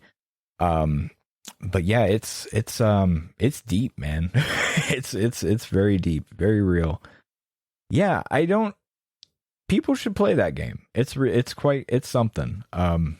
It's a lot of the little tiny things that, you know, I think back on and I'm like, yeah, that was really good. Like it really got to me. I definitely had a moment during the Game of the Year thing, and like yeah, that's I clipped that great. for the developer because so I did a thing and it actually ended up working out better than I thought it would. Nice. I made a series of tweets after all of the episodes were out. Yeah, showing the winners of all the categories. Yeah, and so like the developer of Future Fragments actually retweeted it because they were the runner-up in the porn category, which led to a porn developer checking the show out and saying that they really loved the show. Nice. The developer of this bed we made followed us because cool. You know they got best game not released in 2024. Hell yeah. Well, but actually, it was Weston who tweeted about Closer to the Distance. Yeah. And the developer responded to his tweet. Yeah. And so I remembered that. And so then when the episode came out, I clipped the part where you talked about and you broke down. And I said, this is the moment when it sold. You sold it to everybody on the panel. Yeah. And also a bunch of our listeners. And they didn't reply, but they did like it. Yeah. That's cool. I bought it twice. Yeah. I bought it on Steam to play on my Steam Deck. And then the font was very tiny. Yeah, I remember you talking. Way too small to play on a Steam Deck. And then I realized, it's on PlayStation. Yeah. So I bought it on a PlayStation. And I can't. I know. I played it for about 45 minutes across 3 sessions. Yeah. And I can't do it, man. I don't blame too you. real. Mm-hmm. And the character that dies is named Angie, and my mom's name is Angie. And they nail it even more than like a lot of the Life is Strange games do. Where it's like, oh no, everybody on this team has felt this. Yes. Yeah. Very much so. And they deal with it like they go into like how each individual person is dealing with it, and like and in such like a very real way, to the point where I'm like, the mom character actually has a bit that like I was like, I stopped. It wasn't that I stopped caring about her. I felt bad for her, but I was like, okay, this thing you're doing never stops. You will keep doing this and it will never end.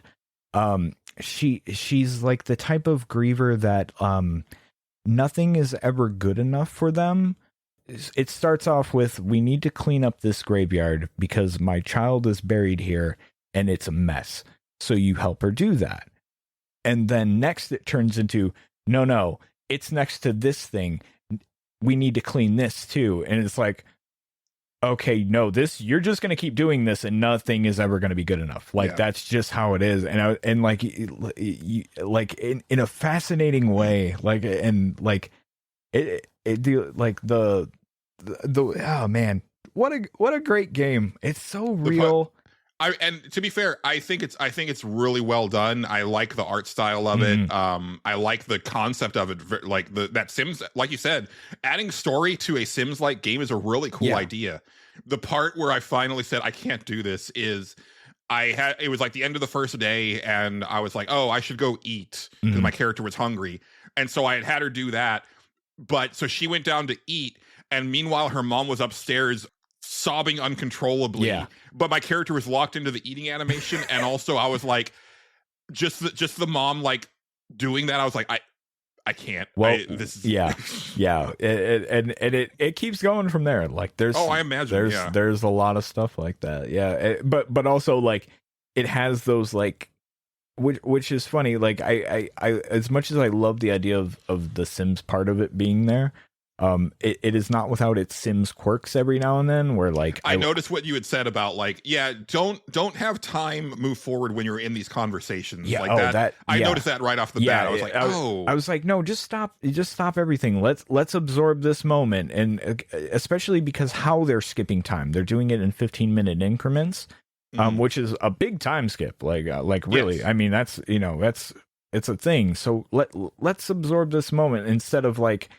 I'm trying to manage this other thing, and you're trying to do a lot of, you're balancing a lot of plates, and part of the point is like sometimes you just can't do it, because your character's going through it, and I love that aspect, absolutely adore it, but at the same time, like I'm still trying, so like you kind of have, and I want to hear this conversation, but I'm also concerned about this thing that I'm trying to do over here. So like just stop time and let that play out, and then it'll be okay. Like there's a way to do that. There's definitely, it's not without, I sometimes I wish I knew what characters were doing. Even like, I think it'd be fascinating to be able to click on a character and know, like, I like, they do put like, even characters you can't control, like their goals and what they want to do and stuff like that, what their missions are, what they're thinking. And that stuff's really cool. But like, it'd be cool to like have a little, like almost the Sims, like Q bar basically that goes off underneath them. Like, oh, this character is going to do this right now, like this character, like one character I slowly figured out, like every morning he goes to the graveyard to visit his deceased wife. And like because I watched him, like I watched him do that, but like it'd be cool to like know that that's what he's doing and stuff like that. But yeah, like, but still, great game. Ultimately, like, I remember I got finished and I was like, that's kind of not how I wanted that to go. But at the same time, I'm not mad about it. Like, that's kind of how this would go down, I think. And it was, there was something very real about it. And I think that game is very special and people should definitely check it out. Yeah. So yeah, that's Close to the Distance. It, like Until Then, and also actually Starstruck, are games that I really appreciate knowing you, because they're games that I saw very few people, if any, talk about at all. I'm always appreciative. As funny as it is, as much as I'll make fun of the Game Awards, I'm always appreciative of that one little Games for Change category, because I've found some real gems out of that. We all have our criticisms of it. Sometimes they nominate some weird stuff, but every now, like, that's the one category where I'm like, what is that game? Let me go look into that. And that was one of them. And I was like, yeah, let's. And then as soon as I read the description, I was like, why have I not heard of this? This sounds really good. Like, let's try this. And sure enough, it's quite good. Like, yeah, some of the voice acting is a little off in places, you know, like it's made in, I believe, Germany. I think is the developers are German. I can't remember. But like, yeah, there's certain voice acting stuff that's just like, yeah, you know, the English is, you know, what I always describe as Eurojank English, and you know, it's hit and miss every now and then, but like, you always get the point of it. You always know what they're going for. It works out. It's never. I never felt like completely put off of anything in there. There's some real banger, ball your eyes out lines toward the end of that game that are quite good. Yeah, it's very good. Very good. Yeah. Excellent. Yeah. Well, my number 5 is like extremely similar. It's kind of funny how we're on such a similar wavelength. My number 5 game is Call of Duty Black Ops 6. Perfect. Totally similar game. Oh yeah, absolutely. Like, you know, conceptually and thematically, and no, listen, this is one of the other tweaks that I made where I moved this up further on my list because the more I sat with it and the more that I really like drilled down and thought about it, I was like, that game was fucking awesome. Yeah. They knocked it out of the park. And I think on one hand, it's like, but it's Call of Duty. So it's like, it's almost like white privilege the game in the sense that like it's going into something with like it's got so much behind it already. Like every year, like it's set up to succeed. Before they even like put pen to paper on like the first concept for the next game.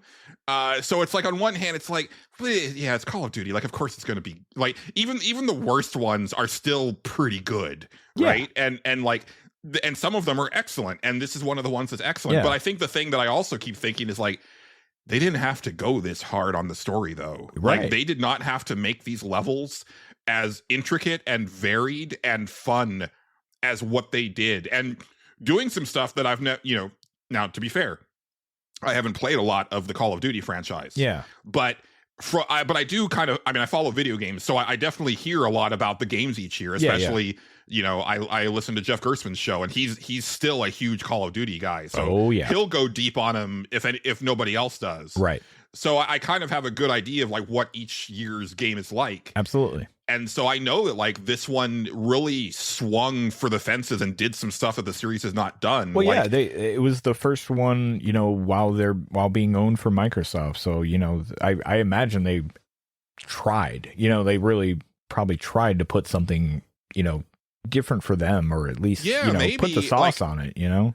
I kind of would have expected the next game to be that. You would expect that, but like you know, they probably had some like stuff in the bank, and like maybe that was just the kick in the ass or injection of funds or attention that it needed, and you know, really launched it. It's hard to say. We'll probably never know, but yeah. And I've liked the Black Ops scenarios more than a lot of the stuff. Like I really loved Black Ops 2. And I played like half of Black Ops 3. And like I love because they're more cloak and daggery. They're more spy stuff. And that's the stuff that I really like. And there's some really good skullduggery in some of those levels. There's like some really excellent Hitman vibes where like not just like the stuff that you get to do, but also that like the thing that I like about the Hitman series is like you kind of feel like you get to experience the upper crust because like Agent 47 infiltrates so many places that are just like so over the top opulent and like places that you or I would never even get within sniffing distance of in our lifetimes. And it's like, oh man, but holy shit, like people, this is life for some people. This is crazy. And like there's stuff like that in Black Ops 6. And you know, there's a level that takes place in Saudi Arabia, or sorry, Iraq during Desert Storm. Okay, that's just a full-on like mini open world level where it's like you've got these objectives, go do them however you want to go do them. That's and there's also a bunch of side shit that you can do or not, and really cool. Like that's cool. More that's of a cool that. way to do that. Yeah. And there's parts where it's like you can choose to go stealthy. Like there's some. It's almost feels like a little immersive sim style. Yeah. Gorgeous graphics, interesting characters. You know, you've got this really cool hub level that has like it was a former like KGB base, so there's all of these like secrets and stuff hidden away.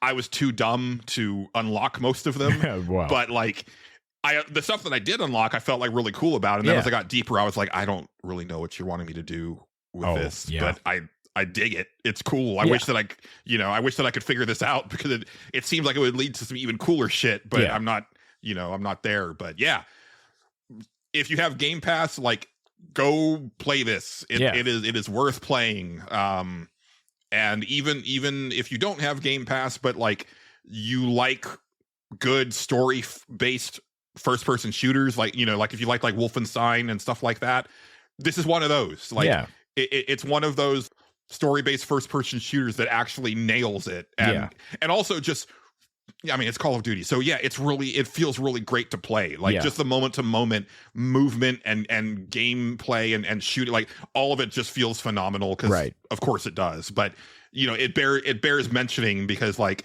as much as I love the Machine Studios Wolfenstein games, the actual shooting part ain't the best part of those games. We'll also get there later for other things, but can't recommend it enough. Yeah, fucking phenomenal game. Did you ever play Infinite Warfare or whatever? I did not. That I would be fascinated by what you thought of that one. I'm not sure. It's the one everybody hated. Okay.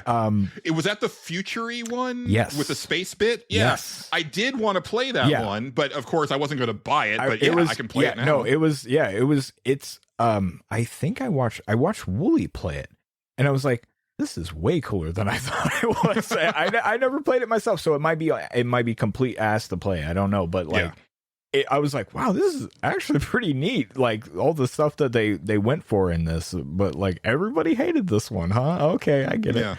To that end, like, I don't want to sell it too hard, because I don't think that it is as like excellent or as like memorable as the Titanfall 2 story campaign. Oh yeah. But it occupies the same space in my brain as the Titanfall 2 campaign does. I get you. So yeah, like it is absolutely worth checking out. Yeah, well, Titanfall 2's campaign is fucking bonkers good. So yes, it is. Yeah, like, it's tough to top that one. I don't know if anything really does, to be honest. It's an all-timer. That's definitely one of those situations, and I feel strongly about this, where it's like, you might have a game that like doesn't do well initially commercially for whatever reason. In Titanfall 2's case, a lot of it is that they sabotage, or EA sabotage themselves with like putting it up against like their own game and then not marketing it. But when you have a game that like kind of builds like a cult following over time, I think it can lead to the next game being a lot more successful, because I am. Oh yeah. If they announce a Titanfall 3, I am there day one. Oh, I think a lot of people sucker would at full price. Yeah, for sure. I feel like it may have hit the momentum that it needs to do that, especially with the spin-off thing being so popular. Yeah, Apex. That might really go to a long way, because I mean, people know that that's where that came from. A lot of people do anyway. Most people, I imagine, do. I hope so, and I think they have started to add more Titanfall stuff into it. At least they definitely had like events and shit where like the Titans are there. I think. Yeah. God only knows. I don't touch it, but all right. Well, I guess onward and upward. Yes, sir. Number 4. Number 4 for me. It is Like a Dragon: Infinite Wealth. That is my number 4 favorite game of the year. It's a great game. Fantastic game. It really is. Yeah. For a while, it was like, I think my number 2 for a while, but like, same. Kind of slid down a little bit the more like I started messing with certain other things that are above it, or played certain other things that are above it. But it's a great game. It definitely has its quirks of like, there's parts of the story where I'm just like, man, just move it along a little bit, like where you're just kind of doing nothing. But like, it's one of those. They still hit their marks, and I'm intrigued throughout for the most part. I don't really know what else to say about it. I'll go deeper than that, because I actually think that they need to be applauded more for the fact that they took pretty much all the criticisms of Yakuza Like a Dragon as far as like the RPG mechanics. Oh, yeah, and yeah. pretty much nailed every improvement that they needed to nail. I think the combat flows better. I really like the fact that it's easier to position your characters for certain moves. I hope that the next game they get rid of like the guys just constantly like shimmying out of the enemies frame. Moving around is a little bit of a problem, especially when you have combat that's, I guess, real time, but like you're trying to line up certain things to hit multiple guys. Like that gets to be a little weird every now and then. I think it's them going for like more like it's they're trying to split the difference. Split the difference and going for like active time battle. Like yes, you're going through these menus, but you got to be quick about it. You know, like they're kind of going for that, but like I don't know. It gets a little irritating sometimes, but I never was like, oh, this is terrible, like ever. Oh no, it's just a little frustrating when you think you've got something lined up just so, and then at the last moment when you hit the button, like two guys move out of the way, and it's like, oh god damn it, like I wouldn't have wasted the MP on that move if I was only going to hit two. It's still a minor issue. And there are definitely like certain abilities and stuff that are just like, I'm just gonna put this on everybody because it's really good. And stuff like that, but really good jobs. I mean, it's a refinement of the job system from the previous game, but I think it's actually even better this time. I love, again, just kind of like the zaniness of it. Like, the way that you learn jobs is like some of my favorite shit. Like just those dumb like tourist locations or tourist activities that lead to like an epiphany from someone in the party. I think it's still it's an art form at this point, the way that they're able to toe that line of this is on one hand a very heartfelt and like story that also has like this really excellent like gritty like serious story to it, and then on the other hand just some of the wackiest shit you've ever seen, but it's not, it doesn't feel incongruous with each other. Like it's this totally works. Excellent characters across the board. They have a way of almost tricking me every time, of like showing me a character and I'm like, I'm not going to give a shit about this person, or I'm not going to care about this person as much as I like the other people, like which like the new characters. As soon as I met, I was like, I don't care about these guys. Let's like, where's the old guys at? And then eventually being like, okay, no, I really like these guys. Actually, they're pretty okay.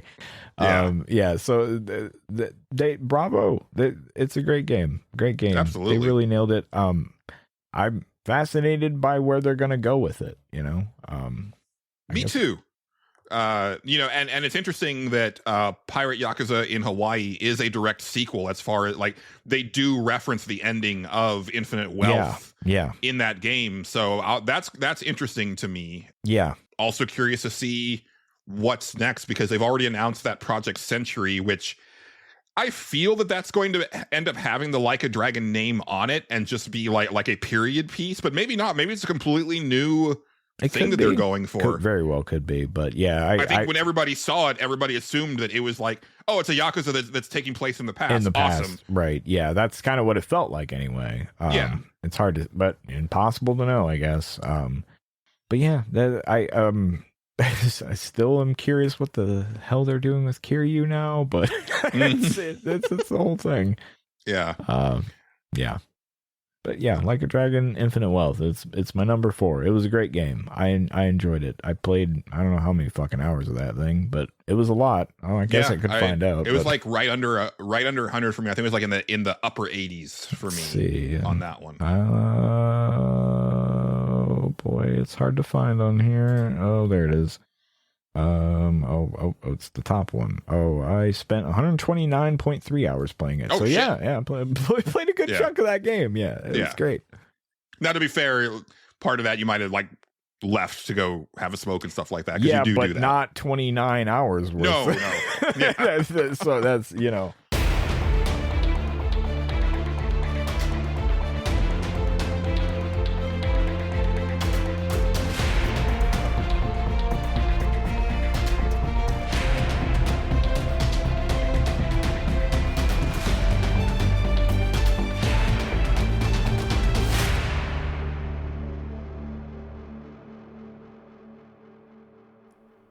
The stage select is made possible through the support and funding of viewers like you. Here are our wonderful patrons. All right, Justin. Well, before we get into the next block of our lists, I think it's time to thank our lovely patrons. Okay. And it's been a bit.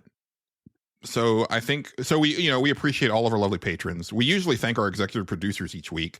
But at the beginning of the month, we like to thank everybody. And also, we've been away for a bit. Mm-hmm. We will start with our executive producer tier.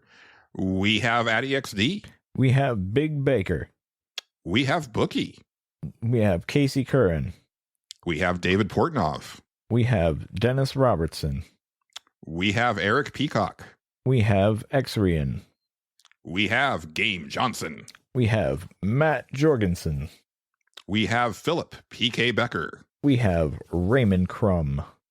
We have Stephen Lobo. We have Xavier Krager. Yes. And at the associate producers tier, we have Andrew Wilson. We have Dr. Delicious. We have friend of the show, John Golson. And at the Key Grips tier, we have 60 Does Stuff. We have Weston of Big Nerd Gaming. And at the free tier, we have Daft Man.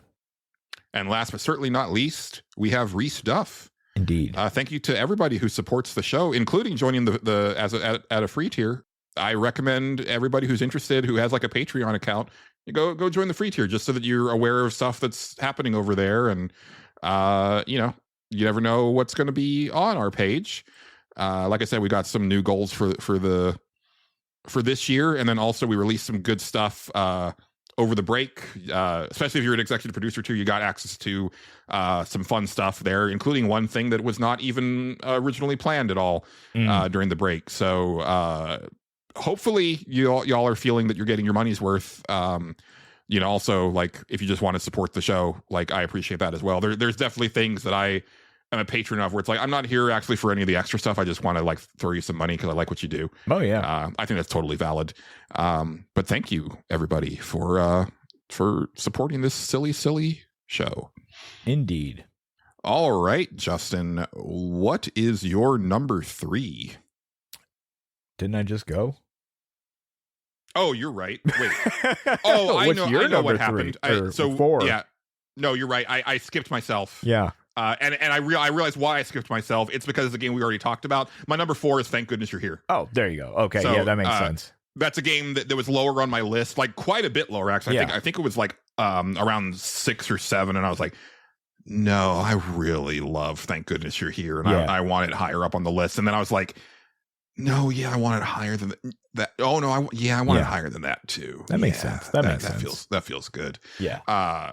So yes, now you're number 3. Okay, got it. Understood. I didn't expect this so quickly. Yes. My number 3 is a game that I think only I like, but that's fine. I don't give a shit. It is 1,000 Times Resist. That is my number 3 game. Wow. Yep. Yeah. I love that game. Yeah. I don't care if you don't like it. Yeah. No, a lot of people do. Like, I definitely, like, the more the time goes on, I'm like, I'm the moron. Like, I just don't get it. No, I don't think it's that. I just don't think it resonates with you, and that's fine. It's one of those kinds of games, I think, where it either hits you or it doesn't. But I loved it. I thought it was great. I like a weird, thought-provoking video game, I guess.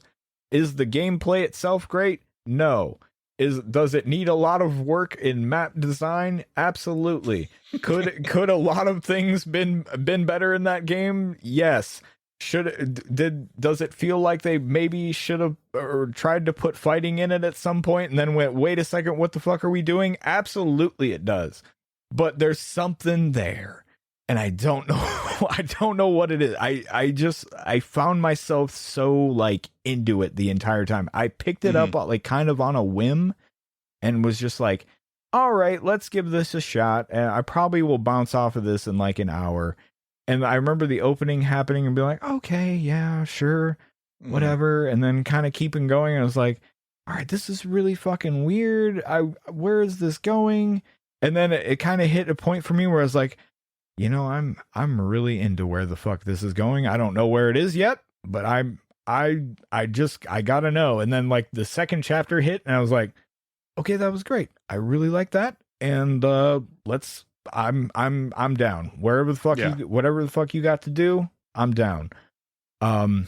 It's a game that my weird ass is into.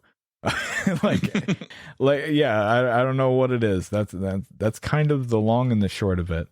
There's things about it that I really love, and it's funny because I think I'm more into the first half than the second half. Where That's I know fair. I think you're more into the second half than the first half. Like there's a certain evenness. There's like a break. There's a very distinct break distinct point where it shifts. Yes. And I really was into the stuff before that. And I think also because like, you know, to be fair, it didn't go where I was expecting it to go. But as I was getting to the end, I was like, man, but I really wanted it to go where I was expecting it to go, because I thought that would have been a lot more interesting to me. There was a lot of stuff that I was ultimately like, just like not into. You felt let down. A little bit let down, and also like confused where I thought that I had a good grip on what was actually going on. I do find a lot of the characters very interesting. I think for me a lot of it is just general dialogue. I think a lot of it like. I think I talked about like it's a very Patrick game where it's like I can totally see Patrick writing a lot of this prose. You know, he and I are in certain veins are very similar on that front.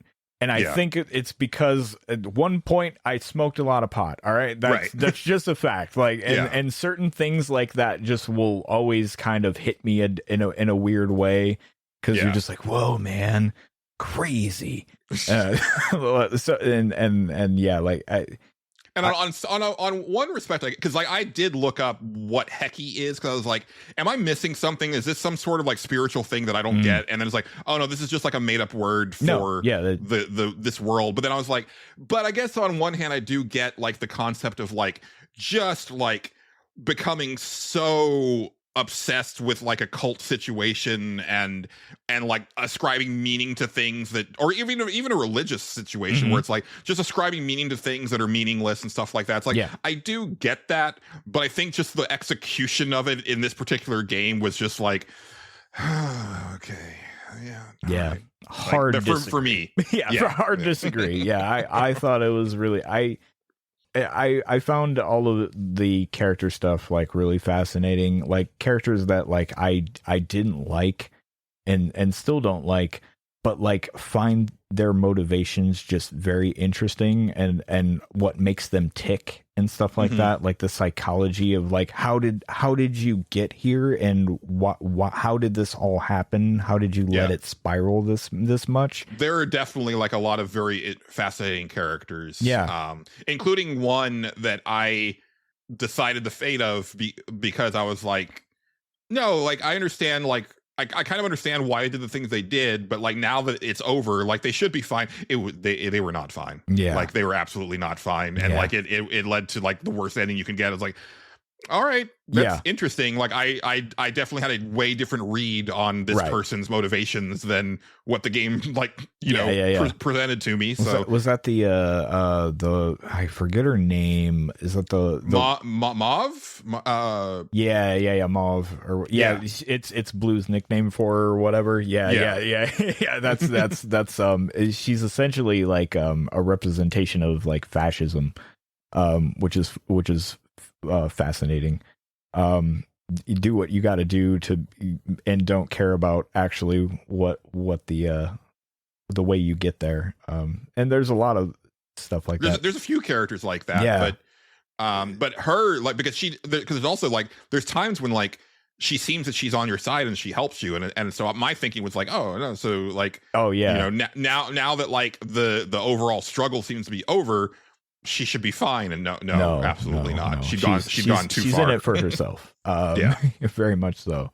But yeah, I really liked the ending bit of like, okay, how do you want this to go? Like I adored it. So yeah, it was one of those things that hit me way harder than I thought it would. I mean, maybe not like cry my eyes out emotional or anything like that. But I was just like, when I got done, I was like, wow. And I just thought about it for like weeks. I was just like, man, that was, yeah. And oh man. So yeah, I don't know. 1,000 Times Resist. It's my number 3. I really like it. It's a very me game. If you smoked a lot of pot in your youth or still smoke a lot of pot, play some 1,000 Times Resist. You'll dig it. It is a JTD game, which is Julian too dumb to get. It makes me feel extremely stupid. Nah, because I feel like I missed like everything in that game because of the effusive praise like across the board for it. Where I'm like, it's very similar to Nier Automata, like in a way, like and not that you're not in that like you're too dumb to get Nier Automata. No, not like that. It's just like it's very like high philosophy. If that's makes any sense, like and not, that is not for everyone. That is just not a thing for everybody. That is for the weird pot smoking dipshits like me out there that are just like way into that kind. But I like philosophy, so that I don't know. Well, like, yeah, it's I don't know how to explain it, but it's one of those weird things. Yeah, I do like the characters in 1,000 Times Resist more than the characters of Nier Automata. Like fair. The characters in 1,000 Times Resist don't make me want to like fucking die every time they open their mouths. Yeah. So there is that. That might be a voice actor thing, but No, it was definitely a writing and sometimes voice acting thing for Nier. Like I mean you're supposed to hate him, but like fucking 9S just like get fucked. And then also like for me, like I could not handle the distortion on like the lower bots. And like so much of like the emotional core of that game is like finding resonance with those bots, and I'm like, I can't fucking stand any time that they speak. Like it's nails on a chalkboard to me. Yeah. So like I can't emotionally invest in this thing when I'm actively wanting it to like cease to be every time that it comes on screen. Yeah, you're gonna have a rough time if that's the case. Yeah. And I say that as someone who cries at the death of Transformers, but they also don't have like such an aggressive filter on their voices that, it's painful for me to listen to them. And also you grew up watching them as a child. So yeah, well, I mean, I was like in high school when Dinobot died, and that still fucked me up. well, yeah, but still, yeah. But you grew up watching that character still. No. I didn't grow up watching Dinobot. He was a Beast Wars character. Oh, I'm sorry. I'm thinking the Dinobots. My bad. No. Yeah, I'm getting them all confused. Okay. Yeah, no, understandable. Yeah. Okay. But alrighty. Yeah, my number 3, real quick, it's Like a Dragon Infinite Wealth. Okay. Yeah. Like you, it was in my number 2 slot for a good chunk of the year because it came out so early in the year. Yeah. Because actually it was obviously it was my number 1 at first because it was the first game of 2024 that I beat, I think. I'm pretty sure. I feel like you finished something before that, but I could be wrong. Yeah, I feel that was the first thing. It might have been. It's like been the so first long. thing that came out. Yeah. Yeah. And I want to say that I didn't stop until I was done. I know like, you finished it way before me, and I played it months afterwards. So yeah. Yeah. But yeah, not much more to say. Like I've become a huge fan of that series. I know a lot of people seemed to like the previous game more than this one. I feel that like the series keeps getting better with each game. I will say this. I personally like the story of the first game a little bit better, but like I still liked this one a lot. Mm-hmm. Don't get me wrong. I will. I definitely, and I guess it kind of hinges on what happens next, because if they don't revisit the villain of Infinite Wealth in the next game, then that makes the way that things like wrap up extra fucked. Yeah, right. Yeah. Because like it really feels like those characters should have swapped like final battles. yeah. That was so weird. We'll see. We'll see what happens next time. Mm-hmm. I don't think we've seen the end of that character, but at the same time, no, they don't really bring villains back. So no, so we'll see. It's tough to say. Yeah, I don't know. I don't know. Yeah. All right. Well, I guess. So what is your number 2? Oh, easy. It is Balatro. Yes. Okay. Balatro is number 2. I'm surprised, actually. Did you think it was number 1? Yeah, I did. Oh, actually. okay. No, it's number 2. But years from now, we may come back and I might go, actually, it probably should have been Balatro. Yeah. I still play Balatro on my phone. I've been playing now that it's on the phone. I'm playing it a lot more. I'm just like, all right, yeah, you know what? I got to spare like 20 minutes right now. Fuck it, let's play some Balatro. But at the same time, like I feel like now I've almost like cracked the code on a lot of stuff. Like I'm playing through it so quick every now and then, where I'm just like, oh yeah, no, this is good. This is good. I can tell like just by looking at certain things, I'm like, nah, we ain't got it. Just restart. You ain't gonna get it.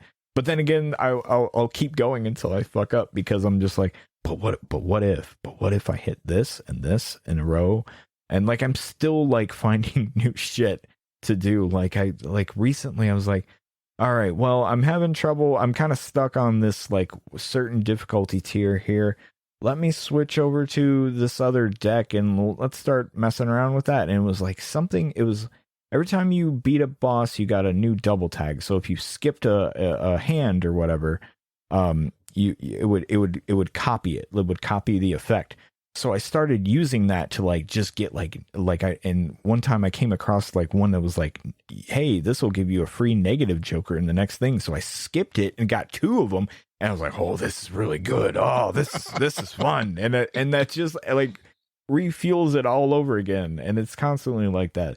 That game is like, it's so simple to pick up, especially if you like know poker hands and stuff like that. But it's remarkably complex in ways that even I'm still kind of learning sometimes. Mm-hmm. Like there's stuff that I was like, oh, I never really thought to try for like just get nothing but straights. And I was like, oh, turns out that's pretty good actually. Like the funnest ones are just like, it doesn't even matter what I play, because my deck is so broken that it will just win probably in 1 or 2 hands. Like it's we're done. We're good. Until you're not, right? Like that's kind of not. But like, yeah, sometimes and sometimes, yeah, it's just like the funnest moments to me are the huge like, oh, that sucks. Like actually, that really sucks, and I could have prevented that, but I didn't think that was gonna happen. I was on easy street there. Like you just hit a thing, and hey, your deck is suddenly turned off. It doesn't work anymore, and you're like, oh. Guess I just lose then. But sometimes I've found like certain ways around that every now and then. Like there's the one, looking back on it, I remember I told a story. It was like I had a thing that turned everything into face cards, and all my deck was like built around like face card synergy shit. So everything, it didn't matter what I played, it was a face card. It was gonna score this amount every single time. Boom, boom, boom, done. And looking back on it, I was like, oh, you know, when I got to that boss, I would have at least had a chance had I just, on that boss, sold that Joker that turned everything into face cards. But it also made my deck significantly worse if I did that. So I don't know if it would have worked out, but it might have saved me and got me to the next round, you know? But yeah, Balatro, God, it's super addicting once you get in. It is, God, it's nuts. It's one of the most addictive roguelites I've played in forever. Yeah. Like I love a deck builder. Man, the idea of just like, okay, it's just poker, but stack the deck in your favor is like such a good idea. Yeah.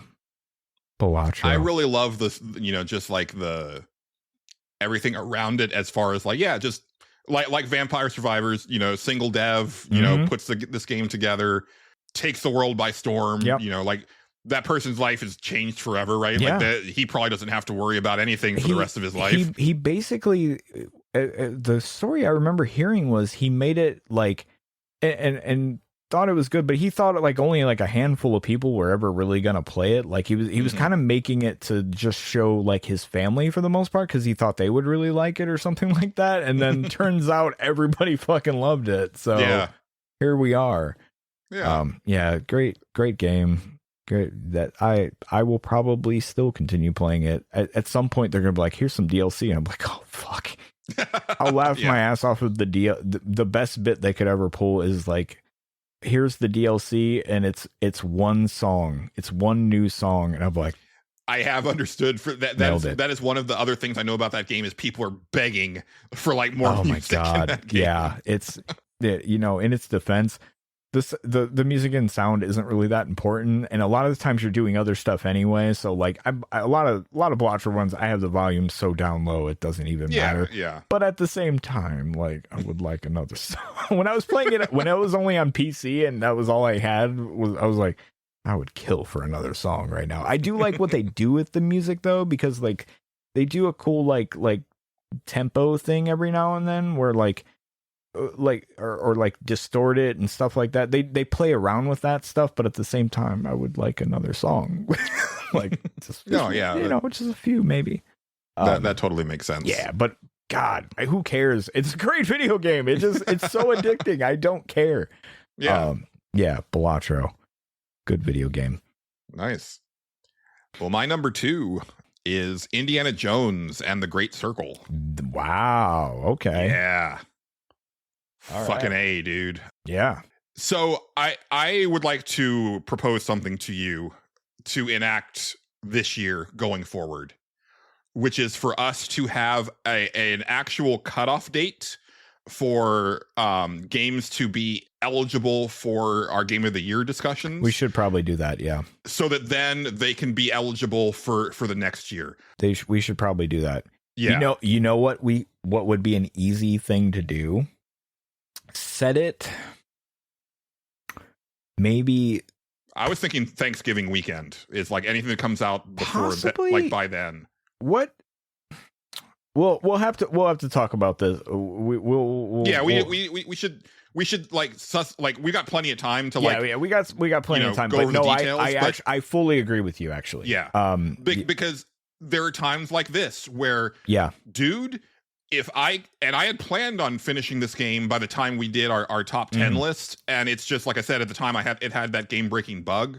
But if I had completed this game by the time we got to there, I would have been fucking fighting tooth and claw to get this on the list. And you would have been right to do so. Because like my number one argument against it was like, have any of you finished it yet? And nobody had, because it had just come out. So and I haven't really had a chance to talk about it in depth.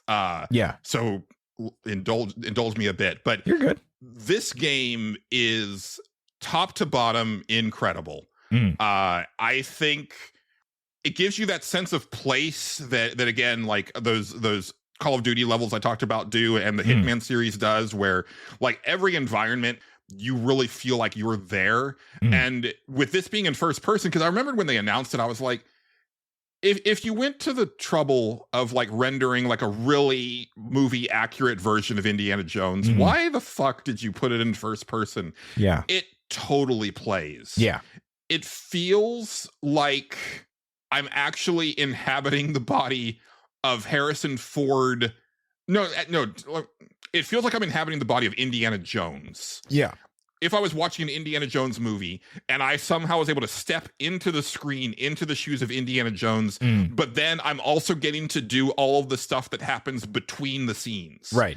So like, you're seeing like the big exposition parts in the movie, and you're seeing like the big adventure parts, but there's parts where he was like traveling, or he was talking to somebody, or he was doing this or that, right, that isn't in the movie, where here it is. Yeah. And on one hand you might think like, oh, that sounds kind of boring, like, that the reason the movie is the way it is because you don't want to see that stuff. But no, when you're indie, you want to see that stuff. You want to see this. Yeah, right. Yeah. And like I was saying earlier, like the way that it's written, like all the dialogue, it feels appropriate to the time. It feels like an Indiana Jones movie. Yes. And I gotta say, I meant to start with this. I don't give a fuck about Indiana Jones. Yeah, that says a lot. Yeah, I never cared for the movies. I didn't even watch Raiders of the Lost Ark until I was like 32. That sounds right. Yeah. Because my friend Joe was like, no, you need to watch it. And I was like, okay. And then I watched it, and he was like, what'd you think? And I was like, it was fine. Like, yeah. I don't know. Like, yeah. Like, I think that's one of those movies that like it loses a little bit if you don't have a certain amount of nostalgia, maybe. I think, yeah. So it's the same thing with me. Like, so I didn't see the Goonies until I was like in my mid 30s. Yeah. And I was like, yeah, no, I I didn't really care for it, but Yeah. I also wasn't like 8. Yeah, exactly. Yeah, no, You know, everybody who loves the Goonies watched it when they were 8. when they were 8 and they loved it. Yeah, Yeah. I totally. And then there's certain movies that I love that I've shown people and they're like, what? Why do you care about this? And I'm like, Yeah. well, listen, you had to be there, okay? Totally. And this game made me understand Indiana Jones in a way that the movies didn't, where I was like, oh no, this is very much like pulp fiction, daring do, like, you know, like the type of like flimsy like adventure novels that were produced in like the 30s and 40s and stuff. And then I was like, and that's what the movies were like. They were the first one was like in the late 70s, but it was harkening back to books that had come out probably when Spielberg and George Lucas were like kids, right? And I was like, that makes a lot of sense. And like in that, under that lens, I was like, no, yeah, I'm totally getting it. And even game mechanics wise, like, because it is very much that level of like, you know, swashbuckling daring do. Oh yeah. I actually appreciated it when it's a very good game about like, you can do the stealth, but then when you break stealth, it's not the end of the world. Like there were so many times where like, I would just have like a pile of Nazis like just in front of me like they would just kind of keep funneling in and I would just beat the shit out of them and knock them down or knock them out and they would just keep piling up. And at the end I was like, fucking stupid Nazis. Like that was great. That's good. But it felt very authentic. Like it didn't take me out of the game or anything like that. The graphics are phenomenal. It has the best eyes I've ever seen in a video game. That's the light in them is like so like I don't feel any uncanny valley. So I take it back. In the very first level, because it's like almost a shot for shot recreation of the beginning of Raiders. There I feel that was probably a mistake. Right. But when you're not having anything to compare it to, there's no uncanny valley feeling. Like it looks so real. And then Troy Baker just knocks it out of the park as Indiana Jones. Yeah. I really liked all the characters in it. Like there's a good like love interest. Like she's just a really cool character. Yeah, I thought she was kind of neat too. I haven't seen the whole thing or anything like that, but like what I did see, I was like, no, she seems cool. This all is really neat. Yeah, like the main villain is excellent. So like, much better than I expected that game to be. Like just so much better. Yeah, like remember the previews? You and I were like, this looks like garbage. Like, this it looked boring as shit. And it was like, oh god, why are you even bothering? Why with is this? it in first person? What are you thinking? This is And turns out we were wrong. Hey, I'm fine with being wrong. That's cool. Yeah. I love like the puzzle solving. Like there was like one or two that I had to look up, but for the most part, not look up. It has a really good thing where like, if you take a picture of things multiple times, you'll get more hints until finally Indy just figures it out, and then they tell you what it is. And so there was like 2 that I had to do that on. Okay. All right. You may have sold me on at least trying that because at first I remember being like, oh, it's got some puzzles. I'm like, I fucking hate puzzles, dude. I know. I hate them so much. But like, okay, if it's just gonna tell me if I can't figure it out, then cool, I'm down. Yeah. That's all right. And all of the areas, like there's a lot of stuff to do in them, but like right as you're starting to get tired of them is when you're pretty much wrapping up, which is very nice. It's also like one of the few games where the side quests are like just as good as the main stuff. Like, cause you're, you know, we play a ton of video games. You're expecting to go start this side quest and you're going to talk to this NPC and maybe there's like a camera cut or 2, but for the most part you expect to just like talk to this NPC in one static camera angle and then go find his thing and then turn it in and then you're done. But like the side quests in Great Circle are like, no, it fades into a cutscene with a character that actually fleshes out the story of this area some more. Hell yeah. And then you go do their quest and come back, and then it's another like fully scripted, fully blocked out cutscene that then you get your reward and stuff. And it's like sometimes those characters, they show up later in the main story, but if you didn't do their side quest, they're just a character that you have no idea who they are. But if you did the side quest, you're like, oh, there's that guy. Like, you know, it all feeds into the main story in a way that you usually don't see with side content. It makes you actually want to do everything. And yeah, the exploration is top notch, and I cannot say enough good things about it. And I thought about it really hard after I finished it. Like I was like, do I want to put it that high? And I was Yeah. like, yeah, I really do. Yeah, awesome. Yeah. Yeah, that's cool. That's cool. Yeah. Now, I know it's been very successful. I still would like them to do their last Wolfenstein game before they do a sequel, but I have a feeling that they're probably I got on indie duty now. Yeah, it either well depends on how the license for that stuff goes. That's you know? fair. That's because I don't know. Yeah. And also like I'll be very surprised if we ever see another Wolfenstein game. I mean, you're probably right. Yeah, but I would. man, I'd love to see it. They're really cool. And yes, nobody has fought Mecha Hitler yet, and that's a whole thing that people want to do. And I want that, and then I want a game.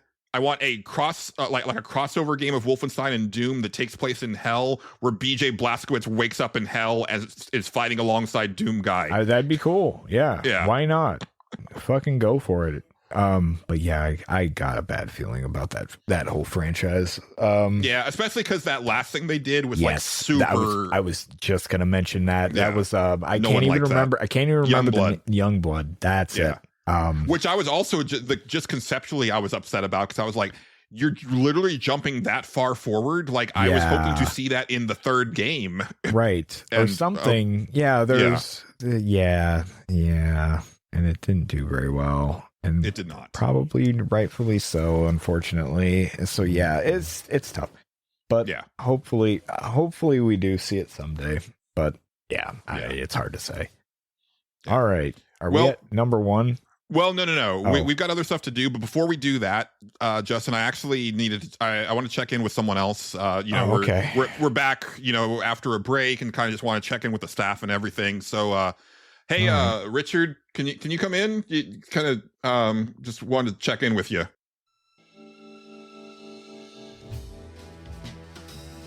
Yes. What's going on, gentlemen? Richard Harden here. Oh yeah, private detective. Good to see you. How's the research into that thing going? It's going all right so far. I've been following up on some leads, but what leads? Can you tell us?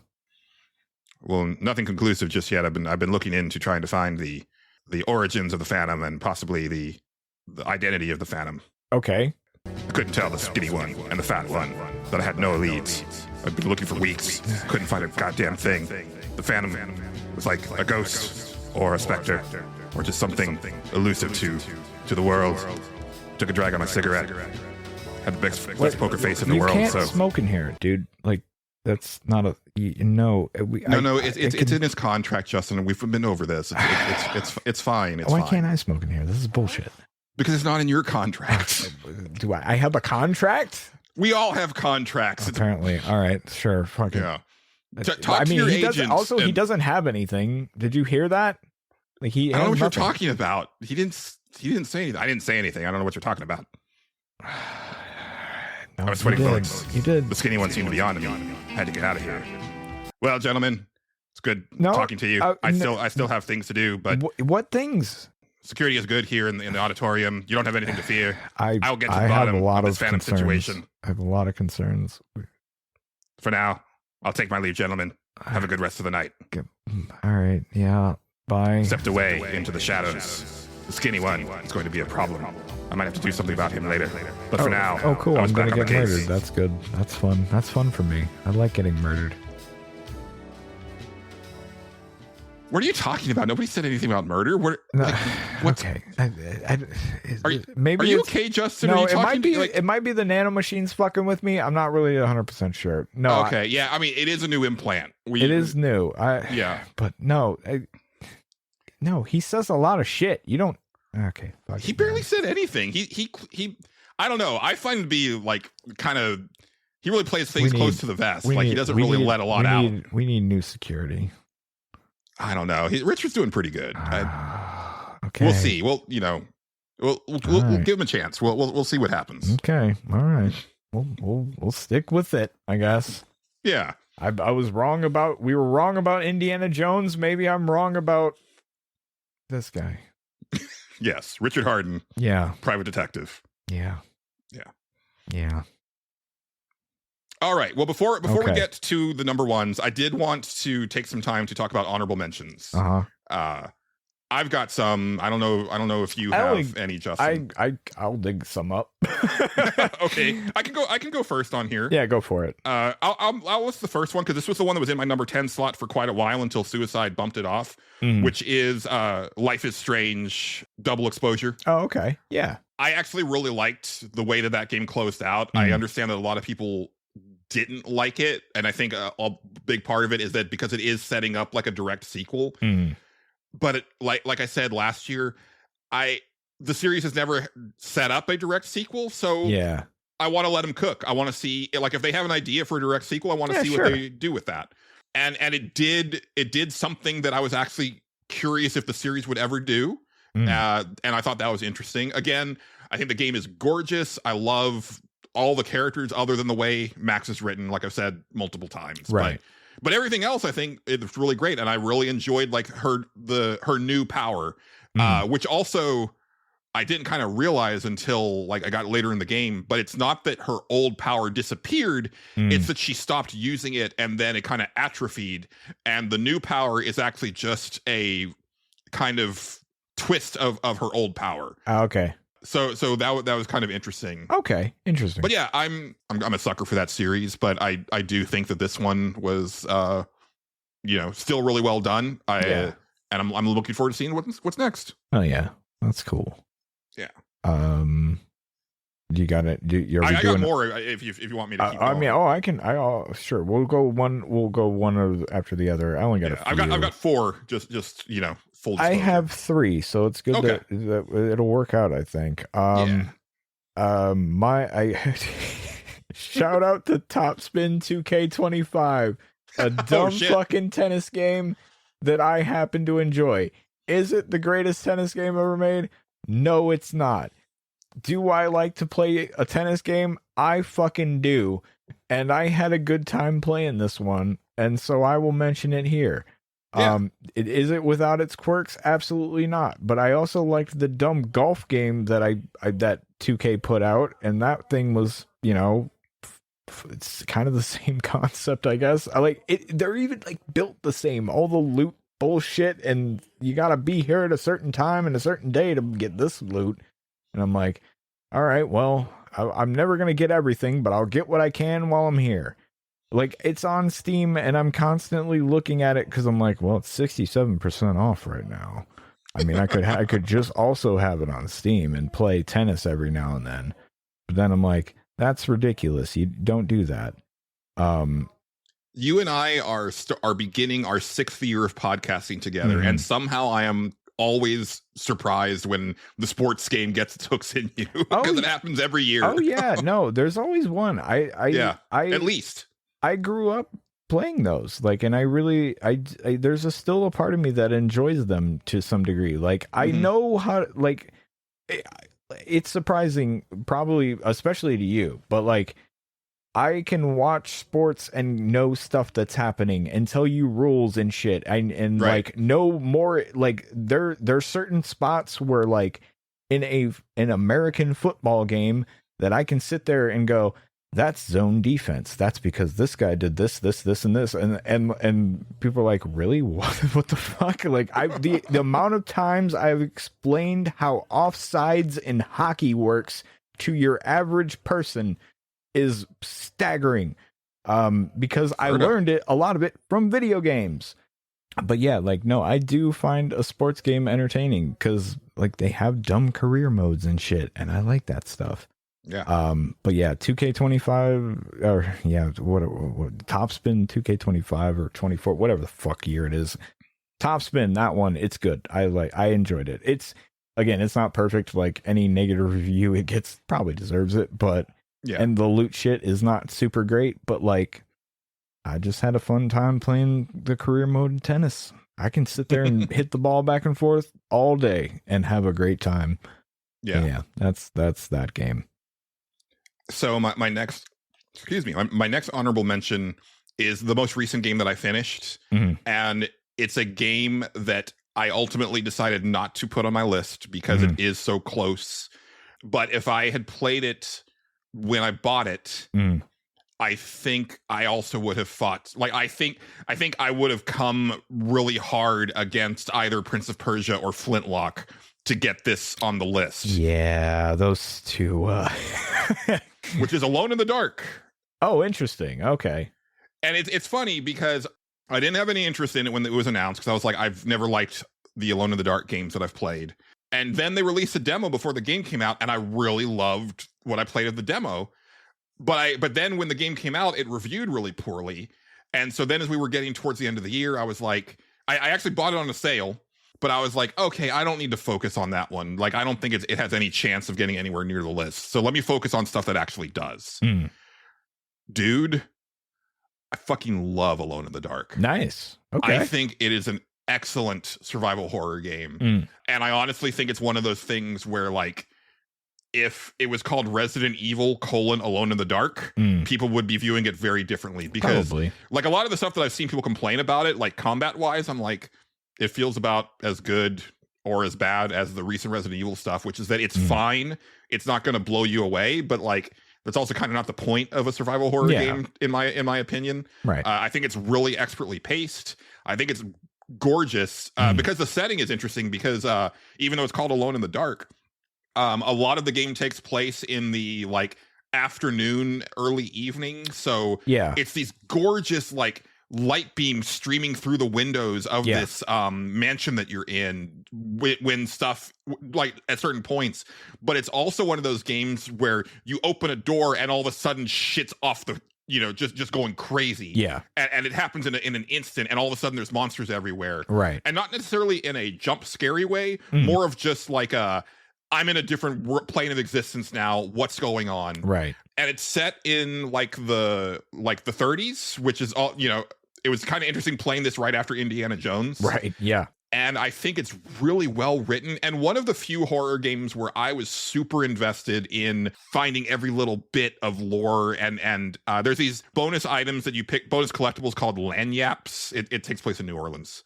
Okay, sure. So it's like a French word, and I think it just means like tchotchke or bits, you know, little bits and bobs of things. But they come in sets of 3. And when you collect them all, you get different things. So like the first one that you collect actually gets you the shotgun. Okay. So there are like tangible things, but there's also just bits of lore. And dude, all of the lore, and as well as like your objectives when they update, is all narrated, and like it's got such a sense of style. Like it's got this really cool jazzy soundtrack to it. You know, like the main narrator for like your objectives is this like just really posh Southern belle type woman, but I think she's also like she comes across as maybe like an older, well-to-do black woman. Like that's kind of the impression that I get of her, like when I picture her in my mind. Okay, but she'll be like, Emily thought that blah blah blah was this, and it's just, I don't know. There's just a certain like style to the whole thing, and I finished the game as Emily, but it's got kind of that Resident Evil 2 thing where then you can also play through it as Edward, and you're going to get different parts of the story. And also you can't even complete all of the lagniappe collections without playing both sides of the story. Oh, okay. I did start New Game Plus and was instantly disappointed when Edward went the same route as Emily, because I thought it was going to be more different. I thought that because when you start the game, she goes to the right and he goes through the front door, and I thought that with his version you would get to see him going through the front door, but I think the differences are later on. I still want to play through as him, but it's also one of those like really cool like psychological type horror games where I finished it and I'm like, did any of that happen? Or is this all in her head? Which is a really cool like way to finish a game out. I really love Alone in the Dark, and I wish that I'd played it earlier in the year, because I would have fought for it, and it probably would have ended up on my top 10. Oh, actually, I know that I liked it more than Suicide Squad, but again, it's just so close. Like, I got to sit with it some more, and I also would like to play through it a second time with the other character, to kind of see what I missed. But highly recommend. Nice. I think it's just. It was surprising on like so many levels. Cool. I think the biggest like complaint I might have is that like sometimes like, and I think this is a problem of getting celebrities to play characters instead of like actual like voice actors is, and this also could just be a problem of voice direction, is like sometimes like the line delivery for certain things is like, it doesn't really resonate with what's going on. Yeah. You know, you'll just like run from some monster, then she's like, oh, I think I can get up here. And it's like, right. Yeah. Don't know that that's how I would want that to be delivered at that certain point, but right. Very minor issue. Yeah. No big deal. Yeah. Yeah. Well, that's good. That's cool. Yeah. All right. What else do I got here? Minds Beneath Us was a neat game that I liked. Yes. That I forgot about multiple times, but there's really nothing that in our categories that I would have really nominated it for that I can think back on anyway. Maybe like a character or two here and there, but I can't, nothing comes to mind, so they definitely wouldn't have made it. So why even bother? Overall, that game is very fascinating. I remember kind of being let down by the latter half of it pretty hard and kind of being like, yeah, it kind of left a bad taste in my mouth, but I did like it overall. Especially like the first half of it. It kind of presents you with a scenario that I remember initially being like, oh, this might get bad really quickly, like not like kind of boring.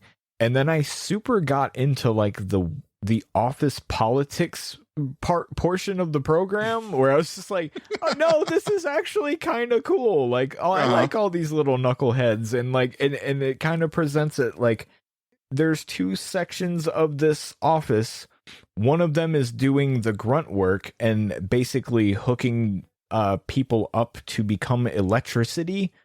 And then there's the people that are scanning the people to make sure that they are qualified to be turned into electricity. And the people on the ground are like, this shit has to shut down immediately. Like, it doesn't work anymore. But the other people that are scanning is like, no, like, they don't know what they're doing. It's their fault. And so you get to experience both of them, and you're like, oh, you're both kind of right and wrong at the same time. It's really hard to pick what, and it does some shit that I really liked. And for a while I was like, wow, this is cool. Yeah, that whole thing sounds a lot like the state of our politics these days. I mean, yeah, it's kind of wild. Actually, it's funny because when like the main crux of the story kicked in, I was like, oh, I don't like this near as much as that stuff. I don't like this near as much, but like it kind of starts to fall off a little bit. Like I just want to work here and figure out what the hell we're doing. Like, it's worth giving a shot if you ever see that game on sale, for sure. But like, yeah, overall, like, the ending of it and like where it ultimately goes leaves a little bit to be desired. It kind of assumes that it's going to have more, and maybe it will, sure, but like, I hate stuff that doesn't conclusively end, that especially if it's like the first in a thing. Like, I'm just kind of like, no, you didn't really answer like the ultimate questions everybody has. And I guess I get that, but like, there's a way to do it without like making it the main thing. Yeah, I'm fine with having hooks for a sequel, but you still want to have like satisfaction to like the main thing going on. Like, oh, okay, Julian. I don't know if you remember, because I remember I played the demo on stream. That's the opening of the game. I was very interested in. Okay, yeah. and the demo's really cool. That opening's really cool. So the guy that shows up and bails you out of that place, right? Like that guy's a big deal, obviously, right? And but they never really answer that question as to what's going on with that guy. And like, and at the end, it kind of leaves with like a stinger of like, he's still doing his weird stuff. And you're like, but what is going on? Actually, I don't really understand what just happened. I mean, I kind of do, but not ultimately. And I guess that left a little bit to be desired, but it's still a cool game. It's one of them interactive narrative games that I like to talk about, and it does a very good job at a lot of things. But yeah, it not without its faults. but yeah, worth your time if you're looking for something like that, you know. Yeah. It's one that I might end up still picking up at a certain point. I definitely think like a lot of our listeners would definitely be into it. Yeah, so I'm glad you mentioned it. Yeah, because I'd kind of forgotten about it. Another game that I played during break, and it's one that I'm glad it was like, I think I saw it like mentioned somewhere, and I was like, you know what? I should probably grab that while I still can, because I bet it's going to end up being one of those games that you can't find like it relatively soon, and I just kind of needed to know, which is Slitterhead. Oh yeah. Which is a game made by a lot of former Team Silent members, including I think like the lead like director / creator of Silent Hill is like one of the big names on it. Music by Akira Yamaoka of Silent Hill fame. And it's interesting because I remember when the game was very first announced, it looked like, oh shit, like old Team Silent is coming with like a new like survival horror game. Yeah. And then the second trailer was like, wait, what the fuck is this? yeah. I remember that.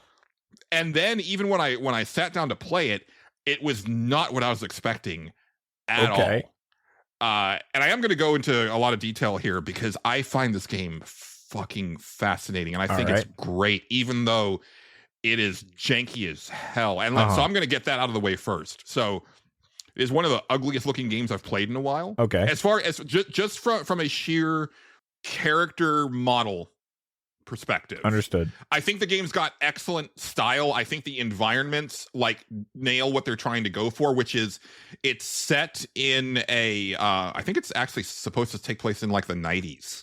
Okay. All right. But it's a fictional city in China, which is an interesting setting just to begin with, right? Like it feels very foreign from what I'm used to because I haven't really played a lot of games set in China. Yeah. And so it's like it feels very claustrophobic and dirty, and it's very easy to get lost in these back alleys and stuff like that. But like the character models themselves are like, you know, I know this gets thrown around a lot, but they're straddling the line between late PS2 and early PS3.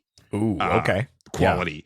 They and even just beyond that, they move very robotically. Like when it comes to like the simulation of these characters walking through this city, you can very see like it's a very robotic way where like they'll just kind of like be walking and then all of a sudden stop and then like kind of turn and go another direct. Like it's very very much of that era kind of, even just animation wise, it sounds like stuff that you don't really see anymore. Right. But the thrust of the game is that you play a disembodied spirit that has amnesia. Shocker. It sounds like Minds Beneath Us. That's kind of the thing there. Yeah. Okay. Yeah. And when the game first starts, the first thing that you possess is a dog, and I was like, "Is this Geist? Like from the GameCube? Like I was not expecting this." And like the dog, like you know. You only get to do this a couple times, and I wish there was more animals that you could do. But like, you know, the dog has this whole like scent mechanic where you can like you sniff, and then you're tracking scents and stuff like that. And the spirit doesn't know what it's doing, but then it realizes that it can jump to a human, and it's starting to realize, oh yeah, I can control humans if I possess them. And at first, like it has like poor control, and they're like kind of lurching around really slowly. But then as you move from like person to person, it gets better, and then you come across your first Slitterhead, which are just every time that you see them, like just disgusting. It's like, you know, the human head like splits open and this like thing comes out of the top, and they're all like very different. Okay. But all vaguely insectoid, but like some of them look like they have like maggots crawling all over them and stuff like that. Yeah. And they have like different abilities, but then they have a second transformation, which is where this massive body comes further out of the human body, and then the human body is just this weird like shriveled husk. Oh, nice. Like behind it. Yeah. And you actually do big damage if you destroy like the human body. Interesting. Like if you can get behind it, because the way so the game is not a horror game. The game is more of an action adventure game. And when you gain control of your powers, like basically every character that you possess can generate a blood weapon. Like you're using blood as like your fuel for everything.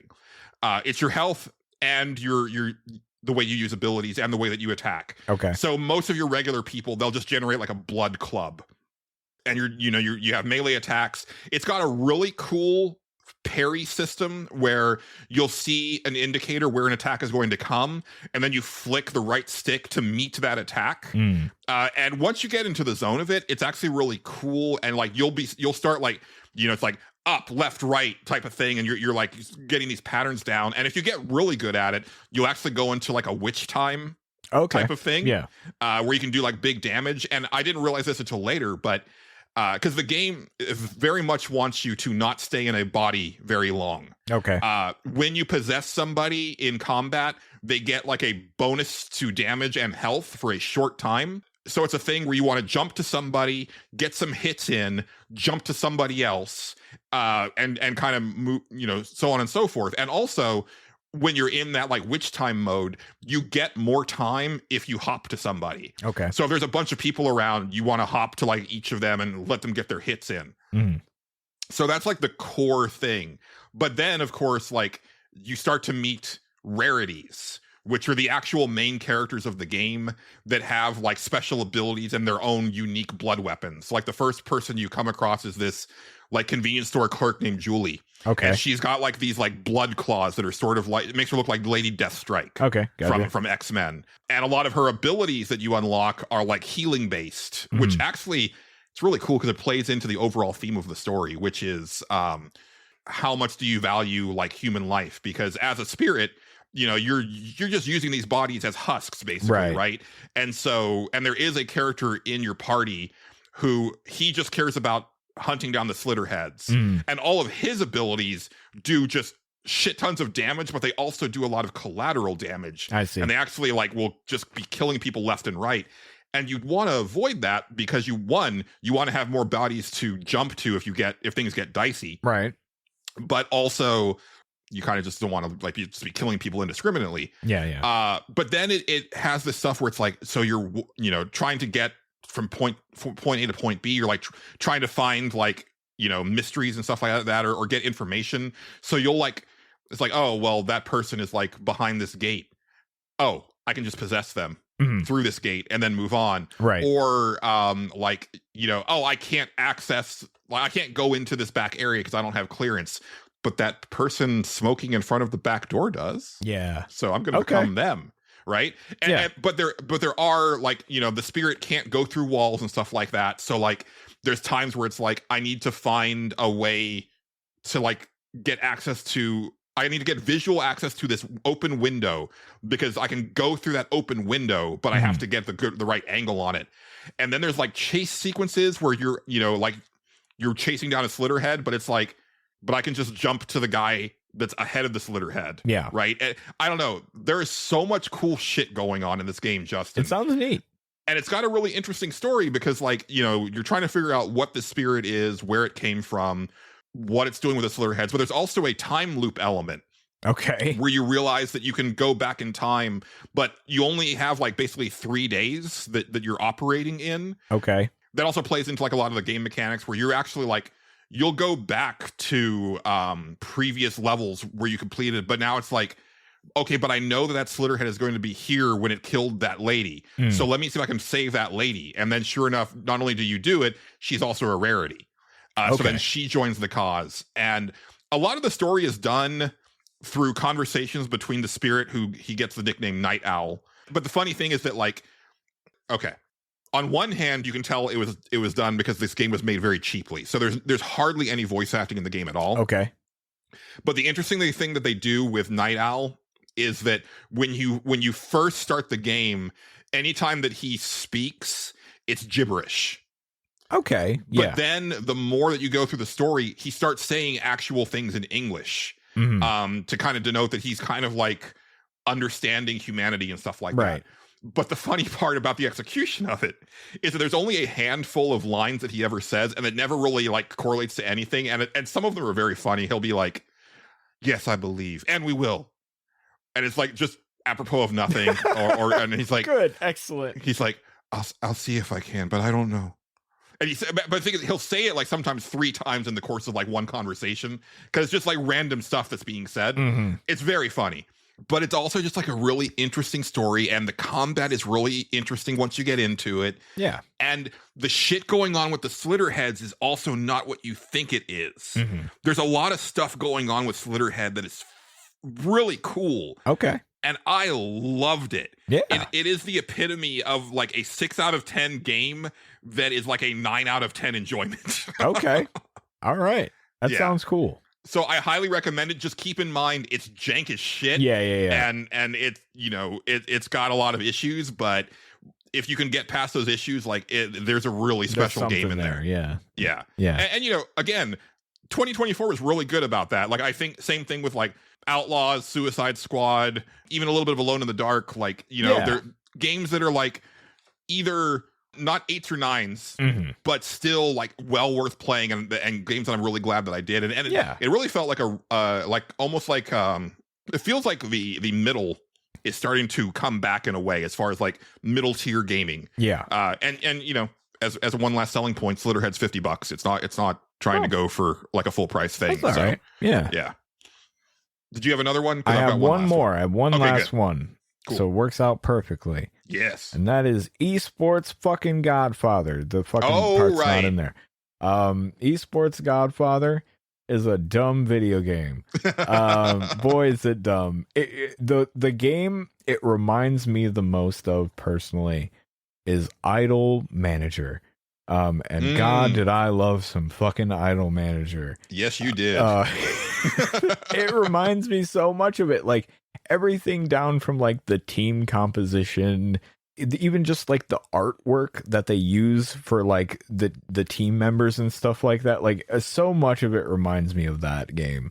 But that game has some shit that just like keeps me playing, and like it's surprisingly way deeper than you think it is a lot of the time, and you don't actually have to learn how to play a fucking MOBA. I still don't know how to play one. But I kind of get the idea now. Like I learned what jungling is. It like I'm like, oh, okay, got it. Okay, so we need this. So we need this guy does that good. Okay, good. And you start the cool thing is like, so you get your team and they like in real life have their preferred characters that they're good with, and those are the characters that they can play as. And like and so it gets to the matchup screen, and then the other team, but like nobody can have the same characters ever, and you can ban picks and shit just like in that. So there's like this strategy of like, okay, I don't want them to have that guy, so I can either pick them first or I can ban them right now and go that's from like there. that's like fundamental MOBA stuff. Yeah, I know that stuff. It's really exactly, and but like it's fun, and then it goes into like the game itself, and you have these cards, and you're doing these moves, and playing this stuff, and like it has a flow to it, and like your little knuckleheads are getting better and better, and you're getting little stupid sponsorships and shit, and then like if you win, then that's cool. If you don't win, that's fine. But then it goes to the next season, and you're like, okay, well, shit. And like, what else does it have? I like these guys. I don't want to lose these guys. These guys were doing good. But what if they were better? And so it has like a scouting mode where you start like you can train younger players and stuff like that, and like. It has like hey, that guy on that I want the Wolfman on that team, because for some reason all of a sudden when you get to the higher ranks there's just like animal people there, and I was like, why are you here, sir? I don't understand. I thought this was on Earth, but it's not apparently. I think it is. I think they just put a Wolfman and shit in there. It's real weird. But don't worry about it. Yeah, don't worry about it. It's fine. But like you can draft them as a free agent and get them to your team. I'm like, well, you didn't need to do all this, but here we are. And like all like the the in-game stuff, like the stuff that's supposed to represent the game, is done almost like kind of like an auto battler, like a mobile game auto battler kind of thing, where your characters like have their things, but like you got to make sure that you have the advantage in the matchup that you're going into and stuff like that, or things will go bad. And they do it all with like voxel art, and like it's surprisingly really good voxel art, and like the animations are like really cool, and like I started to learn like, okay, this character is good at this, like this character counterpicks this guy, like on my own. I was like, this is like surprisingly something. Like I sat there for, I don't know how, I played like 2 seasons of it, and they're not short, like, and had a great time. Did not expected to buy the game, played on stream once and make fun of it, and then because I didn't know how to, I was like, the joke was like, I don't know how to fucking play MOBA, so this is gonna be a complete disaster. And then surprisingly was like, oh no, I'm actually starting to really get into this. This is actually kind of cool. Yeah, I did not expect you to bring it up as often as you did, like, over the course of the year, because you did the stream and I watched that, and then I think you brought it up like the episode after, but then I know that you brought it back again later, and then also talked about it like during Game of the Year stuff, and I was like, oh yeah, I totally forgot about that game. But it's cool that it really stuck with you. Yeah, through the course it really of the year. did. I've been keeping track of it because they keep like updating it, and cool. like they like their last update was like it sold 100,000 copies. I'm like, good for you guys, that's great. Yeah. They had like a big DLC and a big update. Actually, can I buy the DLC? I might actually go. Like, talking about it makes me want to kind of play it again. Like, it's one of those kind of games where, like, I don't know. There's something about like this is another thing why I like sports games, is like I love managing a fucking franchise, like, and like having to like, okay, I got to get all the best players, but I got to train these young players to do this shit because this guy's gonna retire eventually, so I got to be aware of that. Like, I love that dumb fucking business sports aspect to it, and that's like a lot of what this game is. So that really appeals to me personally. Yeah, and yeah, it's definitely not for everybody, but like I enjoyed it more, and I don't give a shit about MOBAs. I don't fucking care about them at all. Don't even really want to look at them. But this game was something. I'll tell you that. And that's my favorite honorable mention. Nice. I didn't put mine in any particular order. I will say I added this one last, but it's only because, like, I don't know, the stigma. But sure, the Struggle with Sin is my last honorable mention, which is that like RPG, like quasi, like not life sim, but like I guess town sim, porn game that I've talked about a few times, and you definitely brought it up for like our, we played it for the story category of Game of the Year. But dude, like I put almost 80 hours into it, like through the course of last year, and like I literally fired it up the other day, and all of a sudden I was like, oh, that was 3 hours. I didn't even realize that I played it that long, because even though I've finished like all of the available quests that are in the current build, I'm still finding new scenes and new dialogue, and there's also just like new like gameplay elements that I haven't interacted with as much as I could, because like, there's like this whole like, one of the girls, she has a farm, but you also help her buy like this plot of land that's like producing stuff that, I could go help her with that to like help her make more money. I haven't really been engaging with that. Like there's also, you can like raise chickens with her and get like the eggs and stuff from there. Like I need to go actually find some new mercenaries, because I've lost a few, and I need to like replenish my ranks because I get paid for like kind of policing the area, and so I need to train them up. So there's that thing. I just like finished crafting like a new set of weapons that like gave all my characters like a huge jump in power. But I don't have enough of the ore to like make all of the new armor, so I'm working on that. It's just a really cool, like intricate little game. And then it's like, because there are so many sort of like closer to the distance, just in the sense that like there's so much going on. Sometimes I'll be playing it, but I'll like go to check Twitter or something like that, or Discord, and forget that I didn't pause it. And so like time is going on, and I'll look up and it's like, wait, where are you going? I've never seen you leave at this time of day. And then you go follow them and it's like, oh, that led to something else. And it's just such this intricate little clockwork area being made by one guy. Yeah. And again, like the graphics aren't great, but like the RPG combat is good. Like the, you know, all of the different farming and crafting is really well done. And like the way the characters like remember shit and the way the game tracks stuff. So like I was looking in my relationship tab to see like, you know, who I think it was because like, have I corrupted this person? And I was like, oh, I guess I've gotten as far as I can in this version with that. But then I was looking at other stats and I was like, there's no way that I've had sex with this character that many times. But then I was like, oh, but it's tracking the times that they've had sex with other characters too. That's pretty cool.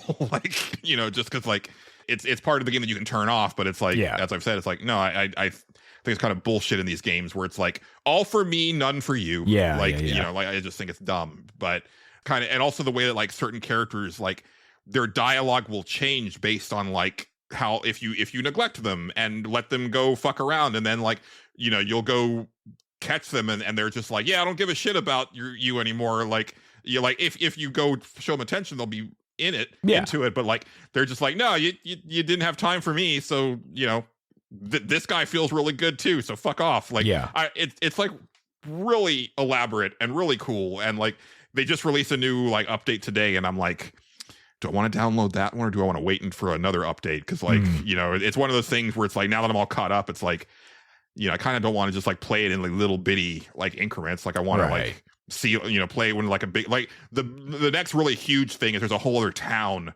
that he's supposed to add. And I can only imagine. Because like, again, I'm 83 hours into it. Like just the thought of adding another town, the size, even if it's like half the size of the main town that's there already, is like, holy shit, guy. Like, dude's going hard as shit. I hope it like comes out in a place where it's not Patreon. Like no offense to that model or anything. I'm very curious about it. I really do want to try it, but like I get scared of doing Patreon stuff because I forget about it. No, I get that, and then also like you know, depending on your setup, right? Like, because I would so I have found that, you know, I've looked into like being able to load non-Steam games onto a Steam Deck. Yes, and so I would like to work because this play, you know, it's like I can already see how it would work perfectly with a controller and therefore work fine with a Steam Deck. Yeah, and because this would be like a perfect Steam Deck game. Yeah.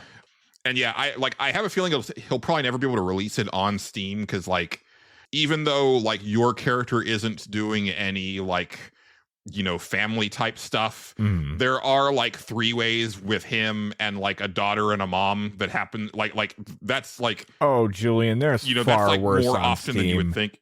There's far worse. But there's a game that that was going to release on Steam that had been on Patreon for a long time. They were like right about to release it and then it got pulled. Got banned for that, something like that. Okay. Yeah, I'm assuming for that type of stuff. But it's possible. It's hard to say. You never know. It's like, hard to say.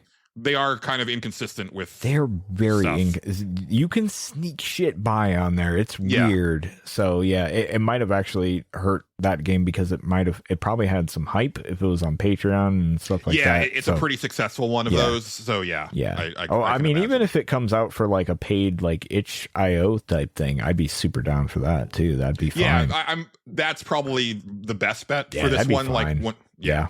I'll definitely let you know if it does, because I'd drop some money on I have dropped some money on itch.io games before because sometimes you're like, okay, like you'll try the demo and you're like, okay, let's see what else you got. This is kind of cool. All right. Yeah.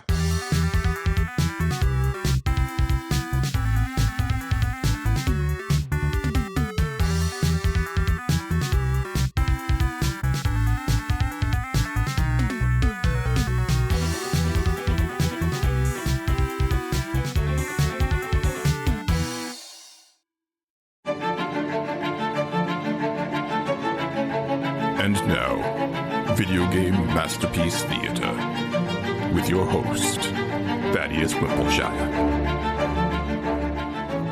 Good evening. I am Thaddeus Wimpleshire. What defines family? Is it blood? Is it friendship forged in struggle? For the Orange Grove families, it is both. Join us as we reenact a scene from Grand Theft Auto San Andreas, released in 2004. In this memorable scene, our heroes take a much-needed break to get some food. Our performers tonight are Julian Titus as CJ, Mitchell Mann as Ryder, Morgan as Sweet, and Abramo as Big Smoke. Can I take your order, please? Carl, what you want, man? You gotta eat to keep your strength up, man. Hey, I'll take a number 9, fat boy. Yeah, give me a number 9 just like his, and if you don't, oh my god, I will crush you under the heel of my boots, just like this. The boots that have my name on them, oh yeah. Let me get a number 6 with extra dip.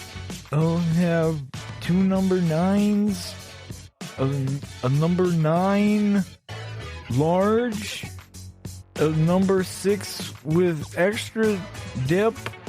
What? Okay, a number 7, 2 number 45s. That doesn't sound real, but okay. 1 with cheese and a large soda. Hey, sorry, bro. You know I gotta ask about moms. I know, CJ. I know. Just trying not to think about it is all. I mean, I didn't even know she was hit till it was all over. Yeah. Right. Why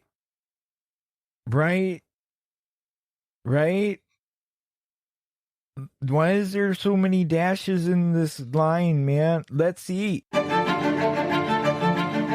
has been another installment of Video Game Masterpiece Theater with your host, Thaddeus Whippleshire.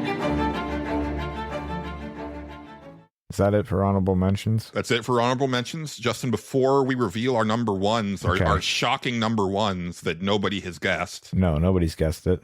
One last thing I wanted to do, as far as just like kind of checking in on people now that we're back in the studio. I'm gonna go head over to the bathroom and check in on Bing Bing, make sure that he's kind of settling in okay, because feel kind of bad that we kind of locked up for 6 weeks and I'm sure he's fine. Whatnot. I mean, he has his own dimension, right?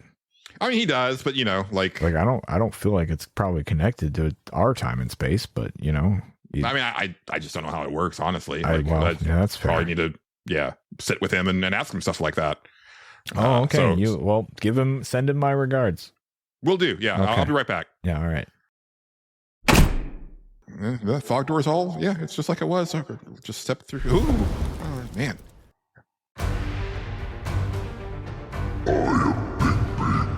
I am God of the Loom. Hey, Bing Bing. Oh, God, Bing Bing, no, it's me, stop.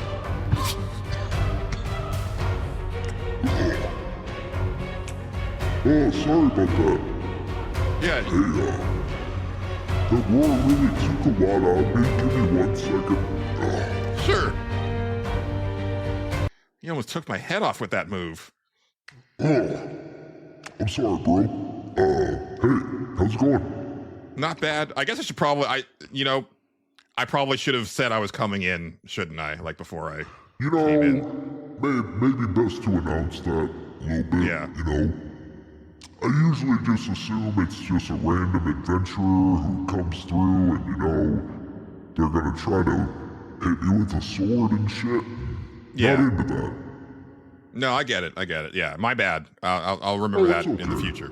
My bad too. I should have looked. I was over here. I've been cooking some eggs. Can I offer you some eggs? I could go for some eggs. All right. Well, hey, hold on. I got a new egg machine. Have you ever heard of those? I have not, actually. Well, it's a little thing. It steams the eggs. Hold on. I'll get you. I got a nice hard-boiled egg for you. Okay? Oh, nice. I love those. All right. Here you go. Try it out. pretty good egg. Yeah, $15. Nice. Can't beat it, you know? Yeah. It's great. I'm really surprised you can get stuff like that here. I'm not gonna lie. Well, you'd be surprised, you know. I sometimes that what's that guy's name? The funny guy who blows all the smoke around in your world. Blows all the smoke around. Oh, Abramo. Yeah, okay, yeah, that's the guy. Sometimes he just leaves shit in the bathroom over there, and I just, you know, kind of reach a little finger out there and slide it this way, you know. Yeah, that makes sense. Okay, yeah. Well, you settled in okay? Like, you know, we were gone for about 6 weeks. I know really? Morgan said. Oh, it felt like it was like maybe an hour ago since I last talked to you. Oh, no, it's been about 6 weeks. Oh, well, time must be crazy there, man. I guess so. Yeah. Well, you know, when you've lived as long as I have, I mean, yeah, that's fair. Yeah. Okay, well then, I guess you're fine then. Like, well, you know, I was worried you might have felt like bored or something like that because they weren't like everything was locked up, so adventurers couldn't like come through the door all that time. So. Well, yeah. Well, I'm always prepared, but like, you know, I also got this egg machine now, and you know, that's what I've been doing. You know, cooking eggs and hanging around. All right. Yeah. Well, just wanted to check in, see how you're doing. All right. All right, Bing Bing. Well, you take care. Hey, you have a wonderful day, okay? You too, man. All right. All right. Take care. You too. Thanks.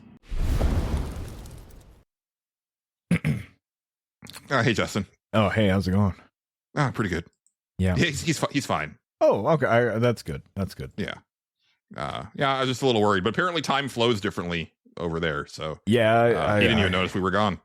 I mean, he's a god of something. The Loom, fabric of all creation. He said that to me a few times, I think. Yeah. Mm-hmm. Yeah. You know, I've been getting to know him a little bit more. We're friends on, you know, some social media of some kind. Oh man, I guess I didn't realize that. I guess things worked differently for elder gods than I would assume. Yeah. So that's on me. I just, you know, well, you don't want to make assumptions. You know, it is what it is. You know, it is. Just like our number one games of the year. Hold on. Oh. Before we do that, Julian, we need to switch to nano communications. Okay, hold on. Sorry. Hold on. Oh, that's not the button. Hold on, it's a different button. I forgot. Oh God. There we go.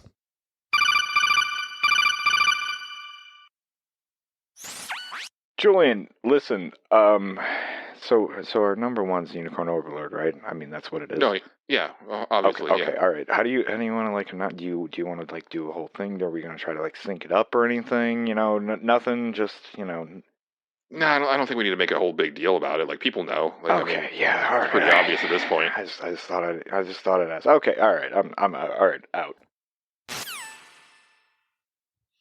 All right. Yeah. So.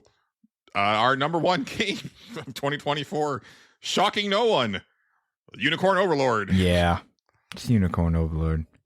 I will say I am surprised. I fully expected Belatra to overtake it for you.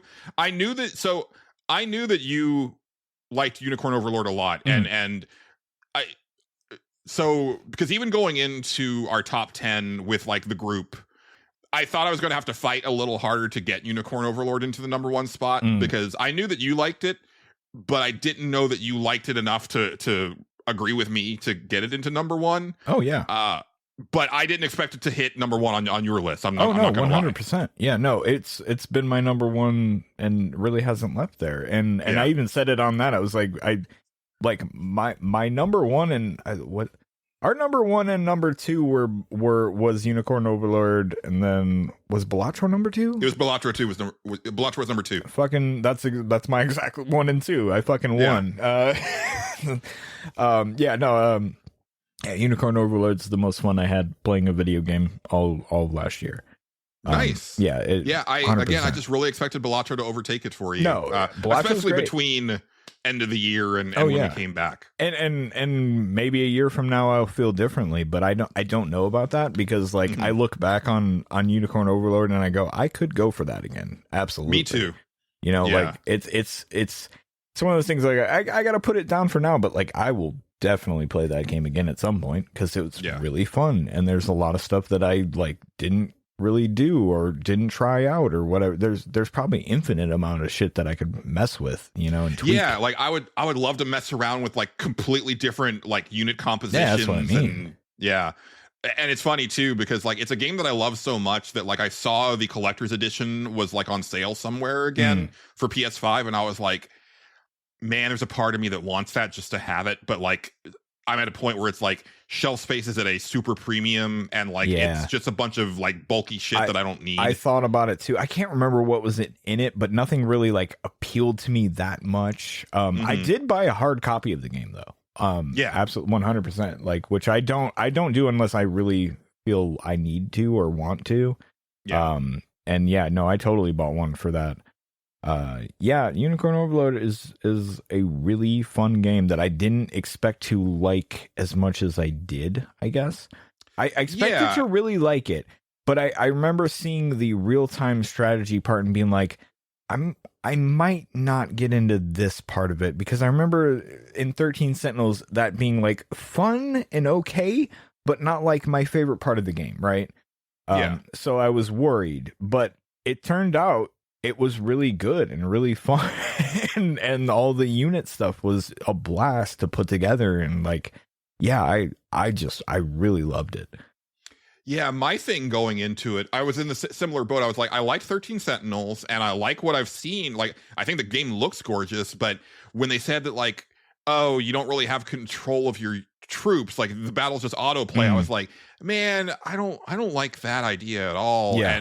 And then it was like, oh no, it's because you're actually, all the control is like outside of battle. Yeah. And I ended up getting really into that part of it. But also, I did like the combat or the battles in 13 Sentinels. But my problem with them was I was like, I just want like more like snaz to it. Like I want more animation to it. Like I want to really see like the scale of these battles. Oh, absolutely. Yeah. And here you get that where it's like, you know, I like to let the animations play out every time. Yeah. Because like I'm just that's who I am. But also it's like sometimes it would be like, okay, why didn't they do the thing that I programmed them to do? And then you kind of get back into it's like, oh, because I have this condition. Yeah. Let me move this around. It's like, okay, now that's working the way I want it to. Right. Awesome. Yeah, it's hardcore gambits. Like it is. Yeah, it's cool. It's a really good idea.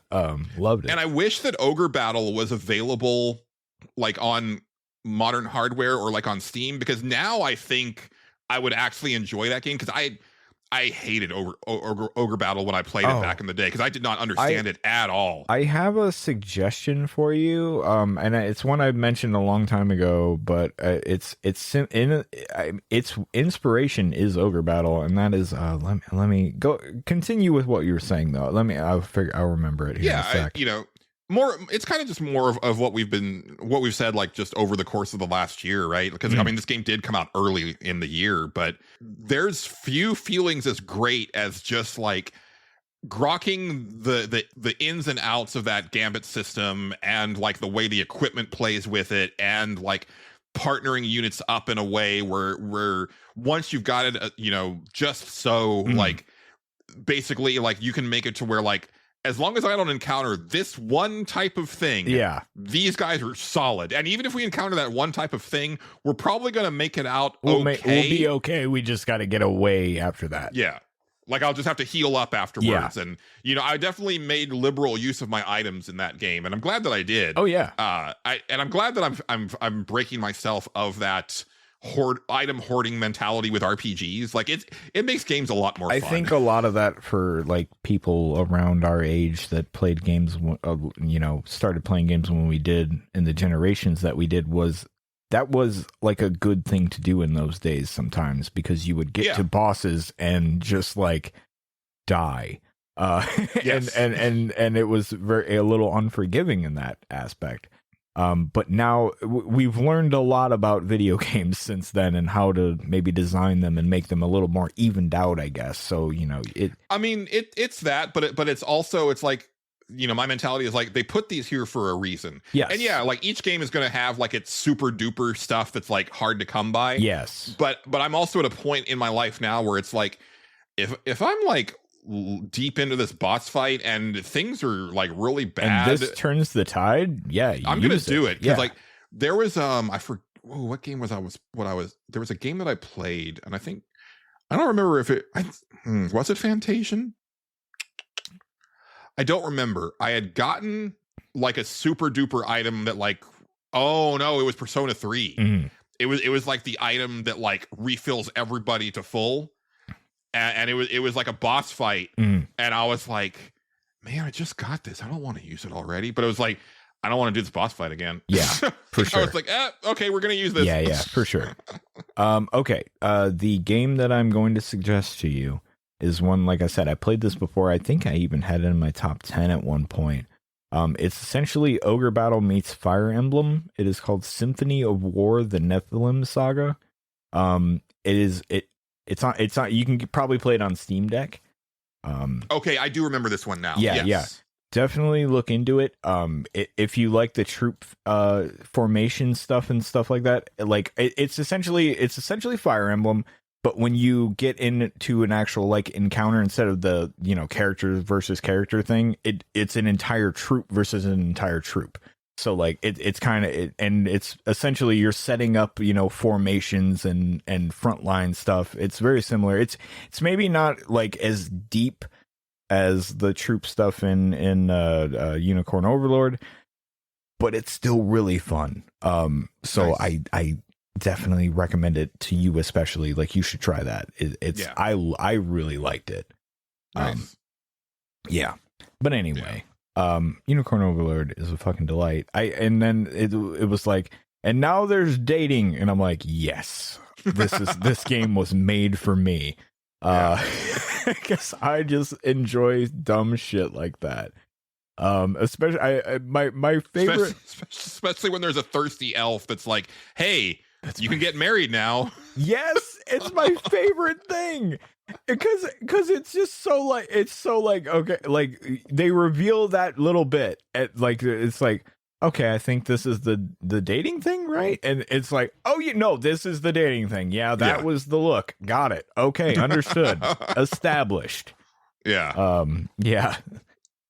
Oh man, what a dumb video game that I love. I can't wait to see what they've got next, because between this and 13 Sentinel, it's not that I didn't like Vanillaware before, but these last two games are the ones that I finally sat down and really spent time with. Agreed. And, I really do want to go back and play through Odin Sphere. I own it on 2 different platforms. Yeah. I also own Dragon's Crown on 2 different platforms. Yeah. But I just haven't like sat down to really play them. But yeah, I would love to see what they've got next. Dragon's Crown is neat. It's neat, but I'm kind of like you, where I never like sat down and got into it because it's at the end of the day, it's like it's a really well done beat 'em up, but it's a beat 'em up. So you get to a certain point, you're like, okay, yeah, all right, yeah, I think I get it. It's the type of beat 'em up that I like, where they actually added depth to it, right? Oh yeah, it's cool.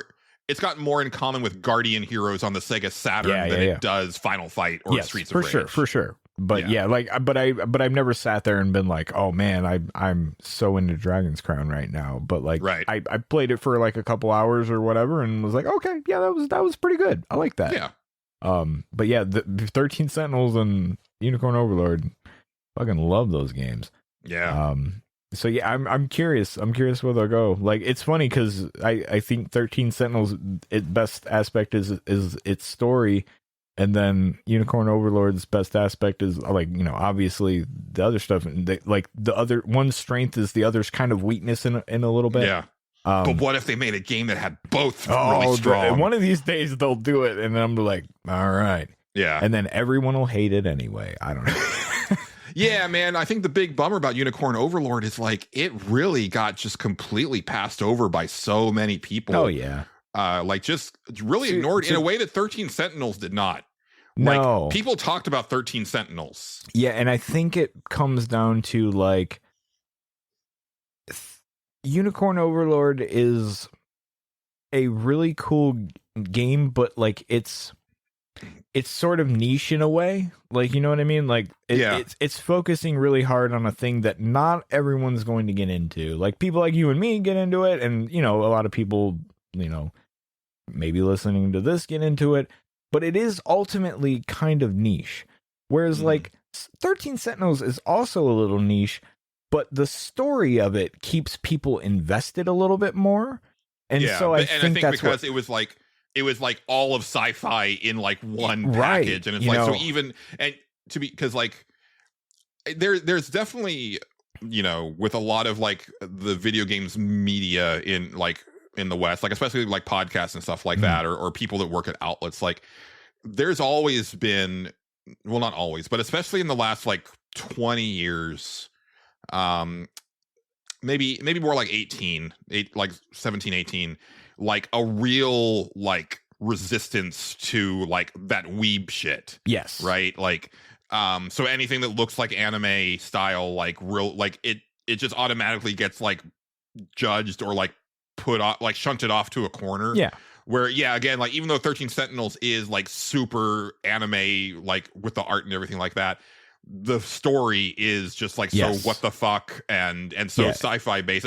You know, it's got elements of like a really good like TV show that keeps you guessing. That keeps you guessing and keeps you like hooked, like, because you keep you get to the end of like an episode and you're like, oh, okay, I gotta find out what happens next. Like that was crazy. So like it keeps you invested in that way.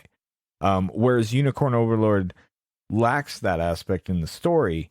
But the gameplay is really fun. But if that gameplay doesn't hook the people that it's, you know, then it kind of loses a lot. And again, I loved it, but I definitely can see that like it's probably not for every single person out there. Whereas like I think story might be a little bit more of a universal language, if that makes any sense, when it comes to, you know, appeal, I guess, or memorable stuff. Yeah, it has 13 Sentinels has the water cooler moments, I guess. It does, as compared to Unicorn Overlord. I mean, but doesn't matter. But Unicorn Overlord has a 7 foot tall muscle mommy with a shield the size of a refrigerator. Yes. You know what else has big women? That game I suggested to you. It has a giant woman in it, and it's great.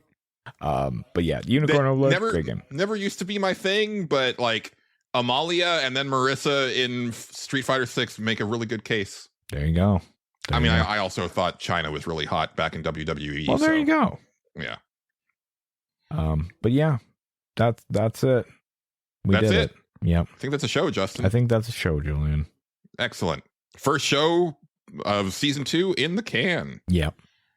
How do we end this sucker? I guess you can find us on like the internet.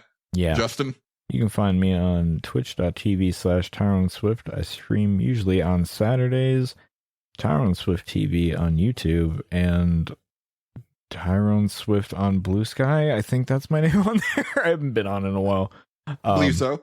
Yeah. And that's it. I'm not even going to mention the other fucking thing. Fuck that shit now. I'm like, oh, okay, no, we're done with that site forever. But yeah. You can find me mainly on Blue Sky, Julian Titus. Yes. I'm still on Twitter, Julian_Titus. The show's still on Twitter at Stage Select Pod. Mainly more now just for placeholder to like keep people from taking it. Keep my thing on there just in case. You never know. But yeah. Look, goddammit, I was there before him. Yeah, that's true. That's true. Glad to be back. Next week we'll kind of do more of a catch up as far as like what we got up to like during the break and everything like that, and then back to business as usual, which is to say you never know what you're going to get, because that's the whole point of this show. It's up to the whims of the hosts and whatever guests we may have. Haven't started booking anybody yet, but I'm, because there's certain personal things that I need to possibly deal with before I start like locking people in. But I do want to start getting people on relatively soon, including like return guests and also some new guests and stuff like that. Thanks as always to the wonderful Megan McDuffie for our theme song and interstitial tracks. Thanks to friend of the show, John Golson, for being our announcer. I'm sure people are glad to hear his voice again because I'm so committed to the bit that since we weren't technically live for all those episodes while we were on break, I just had the regular music. I didn't have John introducing us. Interesting. So yeah, never say that the stage select is not committed to the bit. We will commit. That's true. Yes. But that is going to do it for this episode of the Stage Select. I've been Julian Titus. He's been Justin Ham. We've been the Stage Select. Signing off.